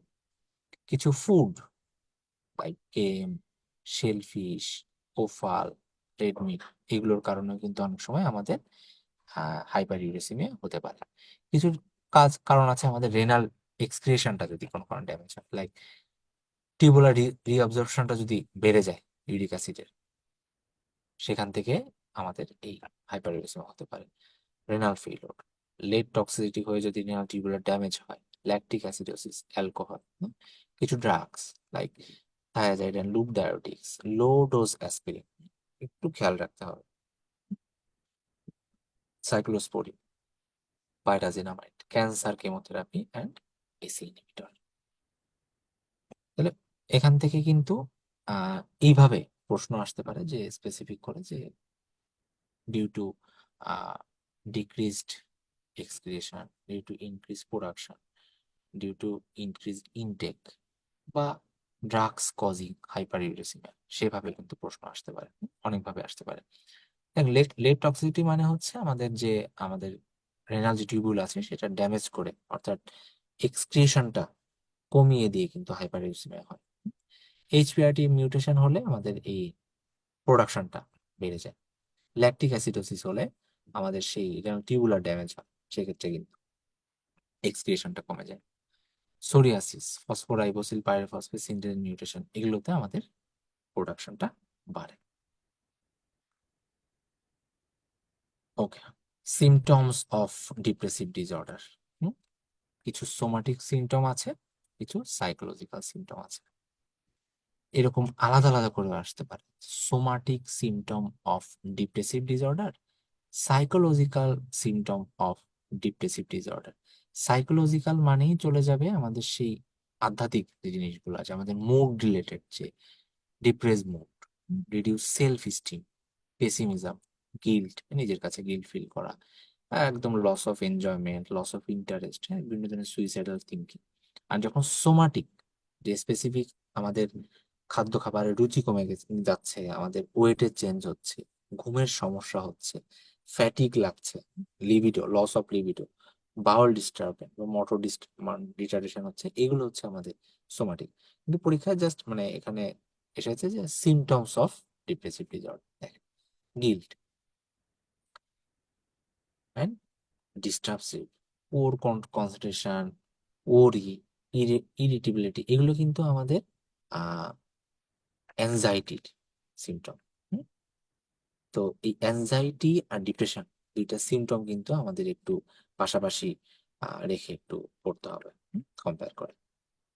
আচ্ছা, emergency management of acute variceal bleeding, এটা একটু মাথা খাটালেই পারা যাবে যে যেহেতু একটা ভ্যারিসাল ব্লিডিং এই মুহূর্তে নিয়ে আসছে, সেহেতু আমাদের আর্জেন্ট বা ইমার্জেন্সি কোনটা কোনটা আসলে প্রয়োজন। ফ্লুইড প্রয়োজন, অ্যান্টিবায়োটিক প্রয়োজন, প্রোটন পাম্প প্রয়োজন, ব্লাড প্রয়োজন, ভ্যাসোপ্রেসার প্রয়োজন, ইমার্জেন্সি এন্ডোস্কোপি করে সেখানে মানে এটা কি ভ্যারিসিয়াল নাকি আলসার ব্লিড, এটা কনফার্ম করা প্রয়োজন।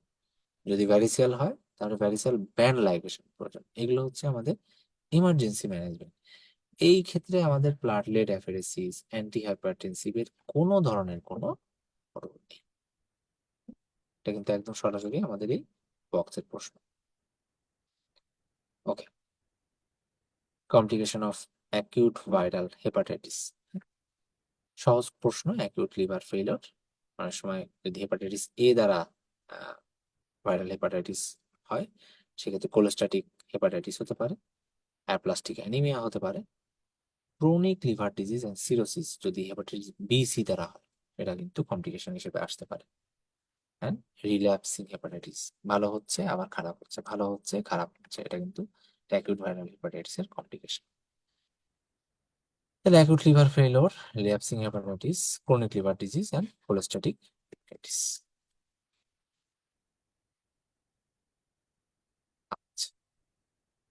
তাহলে এটা কিন্তু আমাদের একটা সেই হেপাটোলজির লাস্টের দিকে যে টপিকগুলা, অটোইমিউন হেপাটাইটিস, সেখান থেকে কয়েকটা তথ্য নিয়ে এরকম স্টেম মানে বক্সের আউট অফ দ্য বক্স কিন্তু এই প্রশ্নটা করা। দেখেন, আমরা যদি একটু অটোইমিউন হেপাটাইটিস সম্পর্কে অল্প কিছু তথ্য এবং গুরুত্বপূর্ণ কিছু তথ্য জানতে চাই, তাহলে প্রথম কথা আমাদের কোন বয়সে এটা হয়। এটা সাধারণত যে কোনো বয়সে হতে পারে। Peaks around the second and six ডিকেডস, more commonly women with 5:1 predominance. Characterized by presence of serum antibodies and peripheral blood T lymphocyte reactive with cell protein and high level of serum immunoglobulin, particularly IgG. HL association থাকে typically DR3, DR4. Hepatitis A বা ই এবিস্টিন বার virus দ্বারা যদি হয় সেক্ষেত্রে এই autoimmune হেপাটাইটিসটা অনেক সময় trigger করতে পারে। এর সাথে কিছু কন্ডিশন অ্যাসোসিয়েটেড থাকে, লাইক যেহেতু একটা অটোইমিউন ডিজিজ কখনো সিঙ্গেল থাকতে পারে না, বিভিন্ন ধরনের অটোইমিউন ডিজিজের সাথে একসাথে থাকে, সেক্ষেত্রে autoimmune thyroiditis, SLE, RA, primary sclerosing cholangitis, coeliac disease, type 1 diabetes, dermatomyositis, Coombs positive haemolytic anaemia and ulcerative colitis, এগুলো কিন্তু সব একসাথে থাকে। এই অটোইমিউন হেপাটাইটিসের ক্ষেত্রে অ্যান্টিনিউক্লিয়ার অ্যান্টিবডি প্রায় 80% ক্ষেত্রে পজিটিভ হয়। আসমা বা অ্যান্টি স্মুথ মাসেল অ্যান্টিবডি প্রায় 70%, কিছু কিছু ক্ষেত্রে প্রায় 15% ক্ষেত্রে অ্যান্টি মাইটোকন্ড্রিয়াল অ্যান্টিবডিও পজিটিভ হয়। বা আমরা যদি ওভারঅল বলি যে এখানে আমরা কোনটা সব থেকে বেশি পাই, সেটাই আমাদের একটু মাথায় রাখতে হবে, কারণ প্রত্যেকটাতে অল্প অল্প করে আমাদের এই অ্যান্টিবডি গুলো পজিটিভ থাকতে পারে, কিন্তু মোস্টলি কোনটা দেখে আমরা সাধারণত একটু ডায়াগনোসিস করি, যেমন অটোইমিউন হেপাটাইটিসের সাধারণত অ্যানাটাই আমাদের মোস্টলি বলা যায় সেন্সিটিভ। ওকে, এবং প্রাইমারি বিলিয়ারি কোলাঞ্জাইটিসের ক্ষেত্রে অ্যান্টি মাইটোকন্ড্রিয়াল অ্যান্টিবডিটা স্পেসিফিক। ওকে, আমরা যদি একটু সামনের দিকে আগাই, দেখেন prevalent in the woman in the third decade, হ্যাঁ, উইদিন দ্য 2 to 6 ডিকেড, মোটামুটি থার্ড ডিকেডেও আমরা পাই, এটা একটা true answer. Associated with HLA-B27 না, HLA-B27 সাধারণত আমাদের যে সেরো নেগেটিভ আর্থ্রাইটিস গুলো আছে, like psoriatic arthritis, reactive arthritis, ankylosing spondylitis বা ইন্ট্রোপ্যাথিক আর্থ্রাইটিস, সেই সেরোনেগেটিভ আর্থ্রাইটিস গুলোর ক্ষেত্রে আমাদের এই HLA-B27টা আমাদের পজিটিভ হতে পারে। অ্যাসোসিয়েটেড রিউমাটয়েড আর্থ্রাইটিস, আমরা এখানে দেখলাম যে একটা অটোইমিউন ডিজিজের সাথে অনেকগুলো অটোইমিউন ডিজিজের একটা অ্যাসোসিয়েশন আছে, যার ভিতরে এই রিউমাটয়েড আর্থ্রাইটিস আছে। Liver biopsy is relatively contraindicated না, লিভার বায়োপসি করেই আমরা একটা অনিয়ন অ্যাপিয়ারেন্স দেখে কিন্তু আমরা এটা ডায়াগনোসিস করে থাকি। Exacerbation is managed by hydrocortisone না, সাধারণত স্টেরয়েড দিয়েই অটোইমিউনিটা কমায় রাখা হয়। ওকে, এক্সারবেশন না, সবসময় মেইনটেনেন্সে আমরা এই স্টেরয়েডের যে প্রেডনিসোলনটা অনেক ক্ষেত্রে ইউজ করে থাকি।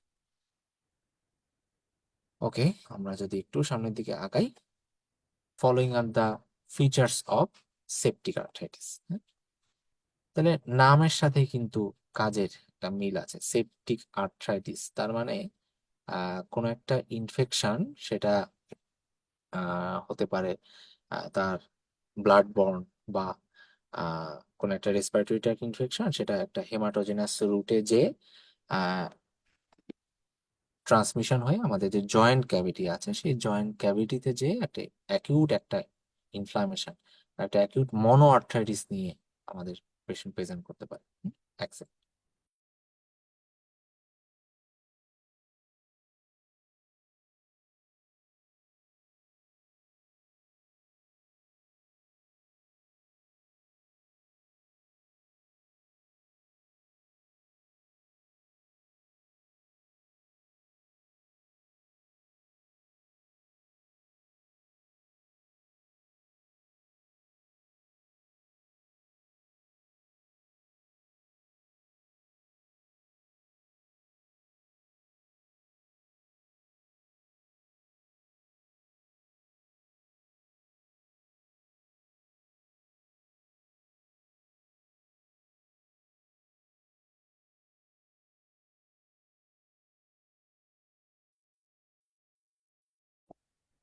আচ্ছা, আমরা যেটা বলছিলাম যে কোনো একটা সেপটিক ফোকাই, সেটা হতে পারে হেমাটোজেনাস রুটে ট্রান্সমিশন হয়ে, অথবা কোনো একটা রেসপিরেটরি ইনফেকশন হয়েছিল, সেখান থেকে হেমাটোজেনাস রুটে ট্রান্সমিশন হয়ে আমাদের যে কোনো একটা সিঙ্গেল জয়েন্ট আর্থ্রাইটিস নিয়ে যখন এরকম প্রেজেন্ট প্রেজেন্ট করে, তখন আমরা সেটাকে বলি septic arthritis. Usual presentation with an acute monoarthritis, সেটা মোস্টলি আমাদের যে লোয়ার লিম্ব আছে সেই লোয়ার লিম্বটাকে আমাদের এফেক্ট করে। Upper limb joints are commonly targeted না, সাধারণত lower limb. In adults most likely organism is streptococci, না, আমাদের সেপটিক আর্থ্রাইটিসের মোস্ট কমন যে অর্গানিজম এটা হচ্ছে staph aureus. In younger gonococcus may be responsible, এটা true. Patients with preexisting arthritis usually present with single joint involvement, না, যারা আগে থেকে ইমিউনোসাপ্রেস, সেটা হতে পারে ডায়াবেটিক, সেটা হতে পারে ওল্ডার এজ, বা সেটা হতে পারে আগে থেকে যাদের কোনো একটা আর্থ্রাইটিস, রিউমাটয়েড আর্থ্রাইটিস আছে, তারা অনেক সময় মাল্টিপল জয়েন্ট ইনভলভমেন্ট নিয়ে কিন্তু আমাদের কাছে আসতে পারে। সো এটা ফলস অ্যান্সার। তাহলে ওভারঅল আমাদের এটা একটা অ্যাকিউট মনোআর্থ্রাইটিস, সাধারণত লোয়ার লিম্বের জয়েন্ট গুলা কমনলি টার্গেট। অ্যাডাল্টদের ক্ষেত্রে স্ট্যাফ অরিয়াসটা হচ্ছে আমাদের মোস্ট কমন অর্গানিজম, এবং ইয়ংদের ক্ষেত্রে অনেক সময় গণকক্কাসও এটা রেসপন্সিবল। আর যখন প্রি এক্সিস্টিং কোনো আর্থ্রাইটিস থাকবে, সেই পেশেন্ট আমাদের কাছে মাল্টিপল জয়েন্ট ইনভলভমেন্ট নিয়ে আসতে পারে। Metabolic causes of proximal muscle weakness, proximal মায়োপ্যাথির অনেকগুলা কজ আছে, লাইক ইনফ্লামেটরি, এন্ডোক্রাইন, মেটাবলিক, হ্যাঁ, genetic, drugs, infectious. Most important হচ্ছে আমাদের ড্রাগস, এগুলো থেকে প্রিভিয়াস প্রশ্ন এসেছে। এছাড়া এন্ডোক্রাইন, ইনফ্লামেটরি, এগুলো থেকে কিন্তু প্রশ্ন আসার মতো। আমরা এখানে একটু কঠিন প্রশ্ন করতে চেয়েছি, সেই জন্য একটু মেটাবলিক যে কজটা আছে সেটা দেওয়ার চেষ্টা করেছি। Carnitine deficiency, hypokalaemia, hypercalcaemia, অস্টিওম্যালাসিয়ার কারণে আমাদের এই প্রক্সিমাল মাসেল উইকনেস হতে পারে। Okay, extra articular features of rheumatoid arthritis include, হ্যাঁ, হুট করে যখন অনেকে এটা আহ, দেখেছে, এই extra articular features of ankylosing spondylitis, ওর সাথে মিল রেখে অনেকেই হয়তো এটা ট্রু বা ফলস দেখানোর চেষ্টা করেছে, বা আমি হলে এটাই হয়তো করতাম।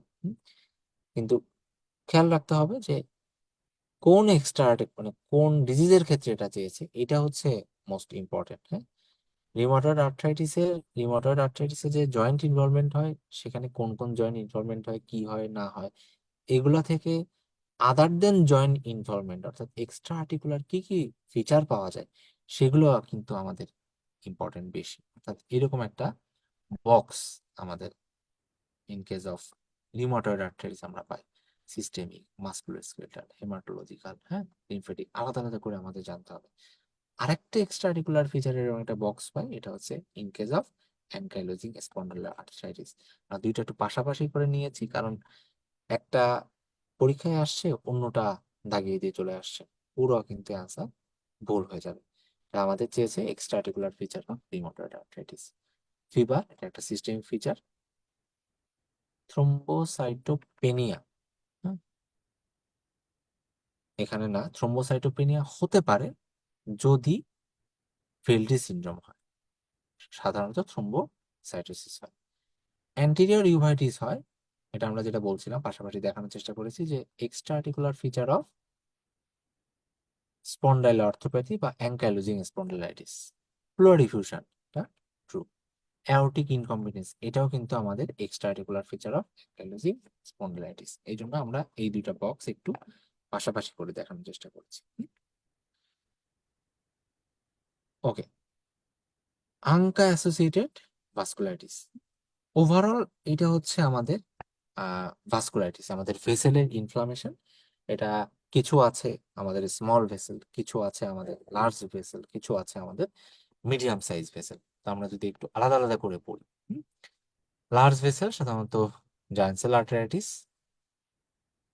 বা টেম্পোরাল আর্টারাইটিস, আর একটা হচ্ছে টাকাশো আর্টারাইটিস। আর মিডিয়াম ভেসেল হচ্ছে আমাদের পলিআর্টারিটিস নোডোসা, আরটা হচ্ছে কাওয়াসাকি ডিজিজ।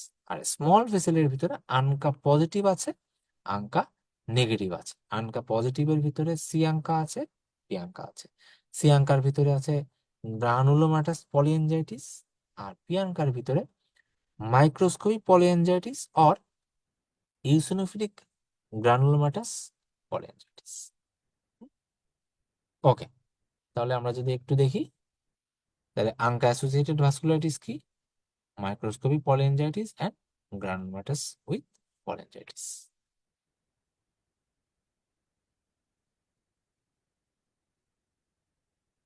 ওকে, আমরা যদি একটু সামনের দিকে আগাই, drugs that may cause polyneuropathy, একদম পেইড কোশ্চেন, একদম বক্স থেকে, যে কোন কোন ড্রাগস আমাদের পলিনিউরোপ্যাথি করতে পারে। ড্রাগস কজ গুলাই আসলে যে কোনো বক্স থেকে সব থেকে গুরুত্বপূর্ণ। এছাড়াও অন্যান্য যে অংশগুলো থাকে সেগুলো থেকে কিন্তু প্রশ্ন আসতে পারে। কি কি? Phenytoin and dapsone. আদার্স কি কি ড্রাগ আছে? Antibiotic, amiodarone, antiretroviral, chemotherapy and phenytoin. আমাদের সব এই ড্রাগগুলা কিন্তু একটু মাথায় রাখতে হবে। anterior circulation stroke is characterized by, আমরা যদি একটু দেখতে চাই যে টোটাল যেহেতু শুধু অ্যান্টেরিয়র সার্কুলেশন স্ট্রোক বলেছে, তাহলে কিন্তু আমাদের এই টোটাল অ্যান্টেরিয়র সার্কুলেশন স্ট্রোক সিনড্রোমে আমাদের কি কি সিমটম পাই সেটাই কিন্তু আমাদের এখানে জানতে চাইছে। হেমিপ্যারেসিস পাই বা contractile hemiparesis, higher cerebral dysfunction হয়, যেহেতু আমাদের মেইনলি এই টোটাল অ্যান্টেরিয়র সার্কুলেশন স্ট্রোক হলে আমাদের মেইন যে মিডল সেরেব্রাল আর্টারি আছে সেটা অক্লুশন হয়, সেহেতু আমাদের হেমিপ্যারেসিস, অ্যাফেসিয়া, হেমিসেন্সরি লস অ্যান্ড হোমোনিমাস হেমিনোপিয়া। এছাড়া অনেক সময় ল্যাকুনার সিনড্রোম আসতে পারে, পোস্টেরিয়র সার্কুলেশন সিনড্রোম আসতে পারে, বা পার্শিয়াল অ্যান্টেরিয়র সার্কুলেশন সিনড্রোম আসতে পারে। সেই অনুযায়ী আমাদের কি কি সিমটম হয় এটা কিন্তু আমাদের মাথায় রাখতে হবে। Global aphasia and contractile hemiparesis. Okay, features of raised ICP, headache, papilloma, diplopia বা ডাবল ভিশন, অনেক সময় কনভালশনও হতে পারে, টিনটাস। তাহলে এটা হচ্ছে আমাদের রেইজড আইসিপি, আমাদের headache, worse on lying on straining, vomiting, diplopia, papilloma, bradycardia, raised blood pressure and impaired consciousness level. Okay, cause of acute monoarthritis. Acute monoarthritis আমরা ওভারঅল যেটা কমন কজগুলো যদি আমরা একটু মাথায় রাখতে চাই, আমাদের গাউট, সিউডো গাউট, যে কোনো সিঙ্গেল কোনো একটা জয়েন্টের ট্রমা, সিঙ্গেল কোনো একটা জয়েন্টের মানে হেমোফিলিক আর্থ্রাইটিস, যেসব পেশেন্টের হেমোফিলিয়া থাকে তাদের হেমোফিলিক আর্থ্রাইটিস বা হেমাট্রোসিস হওয়ার চান্স থাকে, সেখান থেকেও কিন্তু সিঙ্গেল একটা জয়েন্টের ইনফ্লামেশনে একটা প্রেডিকশন থাকে। এছাড়া আর আমাদের যে চারটা সেরো নেগেটিভ আর্থ্রাইটিস আছে, এরাও কিন্তু আমাদের কমনলি অ্যাকিউট মনো আর্থ্রাইটিস নিয়ে আসতে পারে। ওকে, এক সেকেন্ড।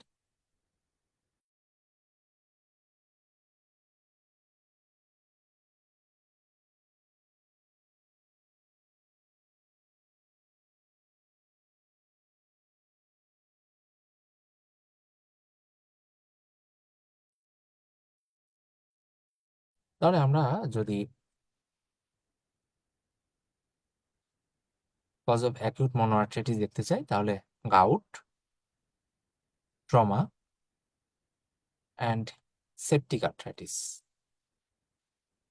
সেপটিক আর্থ্রাইটিসও আমরা দেখলাম যে ওভারঅল একটা সিঙ্গেল জয়েন্ট নিয়ে সাধারণত পেশেন্ট আমাদের কাছে আসে। ওকে, আমরা যদি একটু সামনের দিকে আগাই।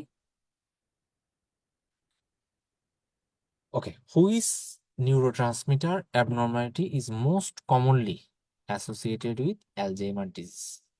মোটামুটি আমাদের নরএপিনেফ্রিন, অ্যাসিটাইলকোলিন, সেরোটোনিন সবগুলাই মোটামুটি অ্যালজাইমার ডিজিজে একটা অ্যাবনর্মালিটি দেখা যায়, কিন্তু যেহেতু মোস্ট কমনলি বলে দিয়েছে, এটা স্পেসিফিক অ্যান্সার আমাদের অ্যাসিটাইলকোলিন। এটা একদম সরাসরি অ্যালজাইমার ডিজিজ থেকে সরাসরি line. Okay, which may precipitate hepatic encephalopathy? Hepatic encephalopathy precipitate করার অনেকগুলা ফ্যাক্টর আছে, লাইক হাইপোক্যালিমিয়া, এখানে আছে hyperkalaemia, excessive dietary protein, constipation.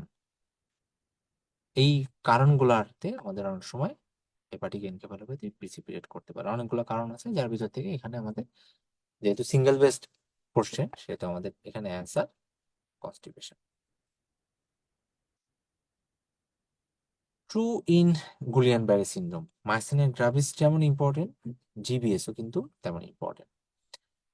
দেখেন, কজেস স্প্যাস্টিক প্যারালাইসিস না, আমরা জানি যে গুলিয়ান ব্যারে সিনড্রোমে কিন্তু ফ্লাসিড প্যারালাইসিস হয় এবং এটা একটা অ্যাসেন্ডিং অর্ডারে হয়ে থাকে।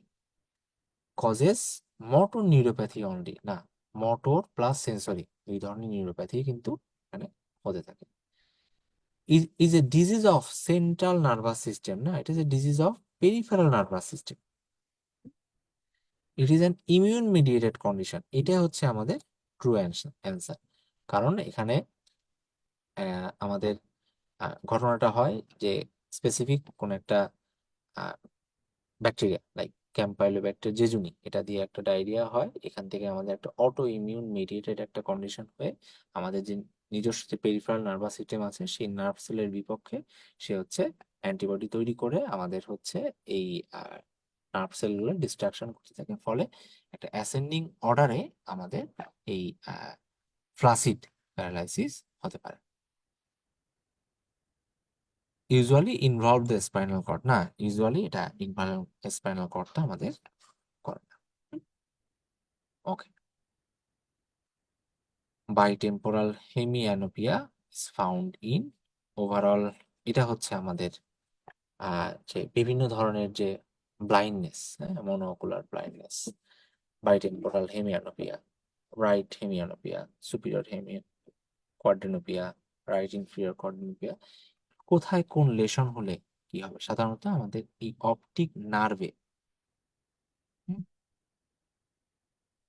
সরি অপটিক কাজমাতে যখন কোনো একটা কম্প্রেশন বা কোনো কাট হয়, তখন আমাদের এই বাইটেম্পোরাল হেমিঅ্যানোপিয়া হয়। এখানে প্রশ্ন চেয়েছে যে কোন কোন কজে আমাদের এই বাইটেম্পোরাল হেমিঅ্যানোপিয়া হতে পারে। হুম? তো এটা মোটামুটি আমাদের, আমরা একটা নেমোনিক্স দিয়ে মাথায় রাখতে পারি। একটা হচ্ছে আমাদের যে সরকারি কর্ম কমিশন আছে পিএসসি, সেটা দ্বারা পিতে পিটুইটারি ম্যাক্রোঅ্যাডেনোমা, এসে সার্কয়েডোসিস, অ্যান্ড সিতে ক্রেনিও প্যারেঞ্জিওমা। এই তিনটা জায়গায় আমরা মোটামুটি এই বাইটেম্পোরাল হেমিঅ্যানোপিয়া পেতে পারি। মেইনলি আমাদের বাইটেম্পোরাল হেমিঅ্যানোপিয়া হতে গেলে আমাদের যে অপটিক কায়াজমা আছে, সেই অপটিক কায়াজমার একটা কম্প্রেশন হতে পারে। তো মোটামুটি এই তিনটা কারণে আমাদের অপটিক কায়াজমার কম্প্রেশন হয়ে বাইটেম্পোরাল হেমিঅ্যানোপিয়া হতে পারে। ওকে, a 55-year-old female has noticed that her hands skin become very tight and her fingers sometimes turn blue. She has also difficulty in swallowing of both solid and liquids. What autoantibody is most associated with the symptom? তাহলে প্রথম কথা, তার দেখলো যে হ্যান্ডের স্কিনগুলো tight হয়ে যাচ্ছে। ওকে, তাহলে এখানে স্ক্লেরোসিস হচ্ছে। Okay, her finger sometimes turn blue, তাহলে এটা বোঝাতে চেয়েছে যে এখানে একটা রেনল্ডস ফেনোমেনন এর কথা বলেছে, যে এক্সপোজার টু কোল্ড হলে অনেক সময় পেল বা ব্লু বা রেডিশ, অনেক সময় এটা হতে পারে। Triphasic colour change due to exposure to cold. She has also difficulty in swallowing of both solid and liquids, তাহলে এখানে ইসোফেজিয়াল ইনভলভমেন্টও আছে। হোয়াট অটো অ্যান্টিবডি, তাহলে ওভারঅল এই সিনারিও দেখে বোঝা যাচ্ছে এই পেশেন্টের একটা সিস্টেমিক স্ক্লেরোসিস আছে। এখন সিস্টেমিক স্ক্লেরোসিস দুই ধরনের, একটা হচ্ছে ডিফিউজ কিউটেনিয়াস সিস্টেমিক স্ক্লেরোসিস, আর একটা হচ্ছে লিমিটেড কিউটেনিয়াস সিস্টেমিক স্ক্লেরোসিস। তাহলে আমাদের যখন এই লিমিটেড কিউটেনিয়াস সিস্টেমিক স্ক্লেরোসিস হবে, তাহলে আমাদের সেই ডিস্টাল যে অংশগুলো থাকে, সেই অংশগুলো সাধারণত হ্যান্ডস, ফিট, এই অংশগুলো সাধারণত একটু ইনভলভমেন্ট হয়। এবং এই লিমিটেড কিউটেনিয়াস সিস্টেমিক স্ক্লেরোসিসকে অনেক সময় ক্রেস্ট সিনড্রোম নামেও ডাকা হয়। প্রত্যেকটার কিন্তু একটা আছে, সিগনিফিকেন্স আছে। Crest syndrome. সিতে হচ্ছে ক্যালসিনোসিস, বিভিন্ন জায়গায় হচ্ছে আহ ক্যালসিনোসিস টাইট হয়ে থিকেনিং হয়ে ওখানে ডিপোজিশন হয় ক্যালসিয়ামের, সেখান থেকে এটা উঁচু নোডুলের মতো হয়ে থাকে, ক্যালসিনোসিস হয়ে থাকে। রেনল্ডস ফেনোমেনন তো আমরা বললাম যে ট্রাইফেসিক কালার চেঞ্জ হয়ে থাকে। ইসোফেজিয়াল ইনভলভমেন্ট হলে আমাদের এই সলিড অ্যান্ড লিকুইডস এর একটা ডিফিকাল্টি হয় সোয়ালোইং। সাথে এসে হচ্ছে স্ক্লেরোডাক্টাইলি, আমাদের হচ্ছে এই যে হ্যান্ডসের বা ফিটের স্কিন গুলো আপনার টাইট হয়ে যায়। আর টিতে হচ্ছে টেলাঞ্জেকটেশিয়া। তো তাহলে এই সিস্টেমিক স্ক্লেরোসিসে সাধারণত দুই ধরনের আহ হয়ে থাকে, লিমিটেড কিউটিনিয়াস আর একটা হচ্ছে ডিফিউজ কিউটিনিয়াস। তো এই লিমিটেড কিউটিনিয়াস যে সিস্টেমিক স্ক্লেরোসিস, এটার ক্ষেত্রে আমরা এই অ্যান্টি সেন্টোমিয়ার অ্যান্টিবডি পজিটিভ পেয়ে থাকি। আর এখানে যদি এরকম আমার পেশেন্টের যদি পালমোনারি ইনভলভমেন্ট থাকতো বা রেনাল ইনভলভমেন্ট থাকতো, throughout the hands and feet আমাদের এই স্কিন টাইটেনিং থিকেনিং থাকতো, সেন্ট্রালে থাকতো, তাহলে তখন এটা আমরা বলতাম যে এটা ডিফিউজ কিউটিনিয়াস সিস্টেমিক স্ক্লেরোসিস। তখন আমাদের যে অ্যান্টিবডিটা পজিটিভ হতো সেটা হচ্ছে আমাদের এই অ্যান্টিটোপোআইসোমারেস অ্যান্টিবডি। আশা করি মোটামুটি clear.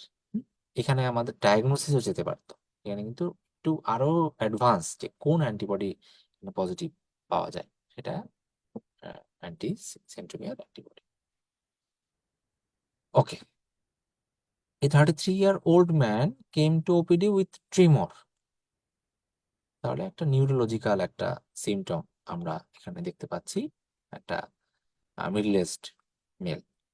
He also complains of dementia, again neurological, unusual clumsiness. Okay, fatigue. His slit lamp examination revealed greenish brown discoloration of corneal margin. তাহলে এই যে কথাটা, এই কথাটাই কিন্তু আমাদের জন্য এই সিনারিওর একটা ডায়াগনস্টিক ক্লু, যে স্লিট ল্যাম্প করে যে গ্রিনিশ ব্রাউন ডিসকালারেশন দেখা যাচ্ছে কর্নিয়াল মার্জিনে, এটা আর কিছুই না, এটা হচ্ছে একটা কেএফডি। তাহলে ওভারঅল এই পেশেন্টের ডায়াগনোসিস থাকবে উইলসন ডিজিজ। এই উইলসন ডিজিজের আমরা ফার্স্ট লাইন ট্রিটমেন্ট হিসেবে আমরা কপার, যেহেতু মেটাবলিজমে আমার সমস্যা হয়, মেটাবলিজম বাড়ানোর জন্য আমরা এই পেনিসিলামিন ওষুধটা দিয়ে থাকি। ওকে, তাহলে এখানে নিউরোলজিক্যাল ইনভলভমেন্ট, এখানে যদি পেশেন্টের একটা জন্ডিসের একটা হিস্ট্রি দিত, তাহলে একদম আমাদের আরো এটা প্রশ্নটা আরো বেশি সহজ হয়ে যেত।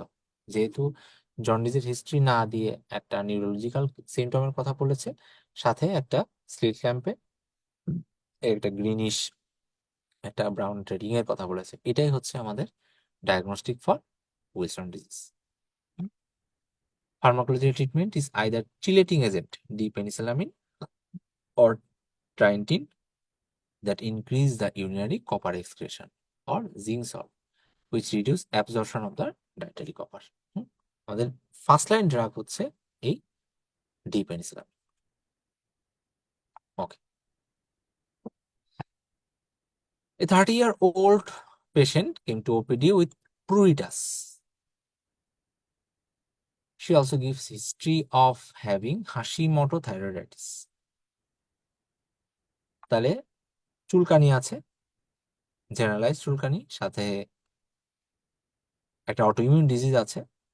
On examination he is jaundiced and malnourished. তাহলে একটা লিভার ইনভলভমেন্ট আছে, জন্ডিস যেহেতু লিভার বা হেমোলাইসিস যে একটা ইনভলভমেন্ট আছে। তাহলে কোন ইনভেস্টিগেশনটা, এখানে কিন্তু ডায়াগনোসিস চাইনি, কোন ইনভেস্টিগেশনটা করে আমরা এটা ডায়াগনোসিসে রিচ করতে পারি। আমি আগেই বলেছি যে মোটামুটি আমাদের যে হেপাটোলজির লাস্টের তিনটা অংশ এখানে আলোচনা করা, একটা হলো অটোইমিউন হেপাটাইটিস, একটা প্রাইমারি বিলিয়ারি কোলাঞ্জাইটিস,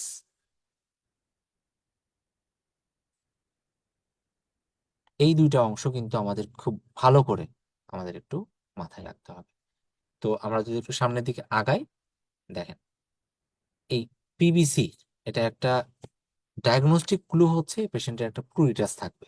যেহেতু এটা একটা অটোইমিউন ডিজিজ, এর সাথে আরো অনেকগুলো autoimmune disease like sicca syndrome, systemic sclerosis, coeliac disease, thyroid disease কিন্তু একটা কনকমিনেট থাকতে পারে এবং পেশেন্ট জন্ডিসড। আমার ডায়াগনোসিসটা হচ্ছে প্রাইমারি বিলিয়ারি কোলাঞ্জাইটিস, এবং এটার জন্য বেস্ট যদি আমার অ্যান্টিবডি দেখতে হয় তাহলে অ্যান্টি মাইটোকন্ড্রিয়াল অ্যান্টিবডি। এটাই হচ্ছে আমাদের specific answer. Okay, a 18-year-old sprinter who is currently preparing for a national athletics meeting asked to see the team doctor due to an unusual sensation in his legs. He describes a numb sensation below his knee. On examination, the patient there is apparent sensory loss below the right knee in a non-dermatomal distribution. The team doctor suspected non-organic cause of his symptom. This is the example of একদম যখন symptom এরকম বলবে আমাদের এটা conversion disorder, যে একটা জায়গায় সে sensation পাচ্ছে না বা একটা জায়গায় সে শুনতে পারছে না বা দেখতে পারছে না, হঠাৎ করে এরকম যখন এরকম হবে তখন এটা আমাদের সেই conversion disorder. Hypochondriacal disorder patient আমার কাছে একটা ডায়াগনোসিস নিয়ে আসবে যে পেশেন্টটার হচ্ছে একদম একটা ক্যান্সার হয়ে গিয়েছে। সোমাটাইজেশন মানে কোনো সমস্যা নাই, কিন্তু সে আমার কাছে বিভিন্ন সিমটম বলবে, যে আমার পেটে ব্যথা, আমার বুকে ব্যথা। ম্যালিঙ্গারিং, মনচৌসেন সিনড্রোম, এগুলো আদার ডায়াগনোসিস, এগুলো আমাদের অত বেশি ডিপ না জানলেও হবে। আমাদের ওভারঅল কনভার্সন, হাইপোকন্ড্রিয়াকাল, সোমাটাইজেশন এগুলো একটু আলাদা করতে পারলে আমাদের এই সিনারিও বেস প্রশ্নগুলো আমরা পারবো। ওকে, যে কমন প্রেজেন্টেশন যে কনভার্সন ডিসঅর্ডার, যে গেইট ডিস্টারবেন্স থাকে, ফাংশন থাকে, loss of function of the limbs, aphonia, non epileptic seizure, sensory loss and even blindness. এখানে পেশেন্ট আমাদের কাছে সেন্সরি লস নিয়ে, এটা নন ডার্মাটোমাল ডিস্ট্রিবিউশনে সেন্সরি লস নিয়ে পেশেন্ট আমাদের কাছে আসছে। ওকে, আমাদের লাস্ট প্রশ্ন। A 25-year-old TB activist come to psychiatry OPD clinic for routine follow-up. She is concerned about her health status, which is not a feature anorexia nervosa। একটা একদম straight cut প্রশ্ন আমাদের অ্যানোরেক্সিয়া নার্ভোসার। ডায়াগনস্টিক ক্রাইটেরিয়া যে weight loss থাকবে at least 15% of the total body weight, আর body বিএমআইটা less than equal 17.5, avoidance of high calorie foods, distortion of the body image so the patient regard themselves as fat even when grossly underweight. In case of female, amenorrhea for at least 3 months. এটা হচ্ছে anorexia nervosa. এর উল্টোটা হচ্ছে আমাদের bulimia nervosa. Recurrent bouts of binge eating, lack of self-control over eating during binges, self-induced vomiting, purgation or dieting after binges, weight maintained within normal limits. Medical consequences কি কি হতে পারে? কার্ডিয়াক, হেমাটোলজিক্যাল, এন্ডোক্রাইন, মেটাবলিক, আলাদা আলাদা ভাবে কিন্তু আমাদের এই ইটিং ডিসঅর্ডার গুলার এই মেডিকেল কনসিকুয়েন্স গুলো আমাদের একটু মাথায় রাখতে হবে। ওকে, এই ছিল আমাদের আজকের এই কোশ্চেন সলভ সেশন। আশা করি আপনারা সকলেই পরীক্ষা দিয়ে ফেলেছেন। যারা পরীক্ষা দেননি তারা অবশ্যই পরীক্ষাটা দিয়ে ফেলবেন এবং সলভ ক্লাসটি দেখে আপনাদের যে ভুল ত্রুটিগুলো আছে সেই ভুল ত্রুটিগুলো একটু কারেকশন করে নেবেন। পরীক্ষার হয়তো আর বেশি বাকি নেই, অলরেডি হয়তো আপনাদের রিভিশন চলছে। আপনাদের সকলের জন্য শুভকামনা জানিয়ে আমরা আজকে এখানেই সমাপ্ত ঘোষণা করছি। সকলেই ভালো থাকবেন, সুস্থ থাকবেন এবং সবাই সবার ড্রিম সাবজেক্ট, ড্রিম ইনস্টিটিউশনে চান্স পাবেন, এই কামনা করে আমরা আজকে বিদায় নিচ্ছি। সকলকে ধন্যবাদ।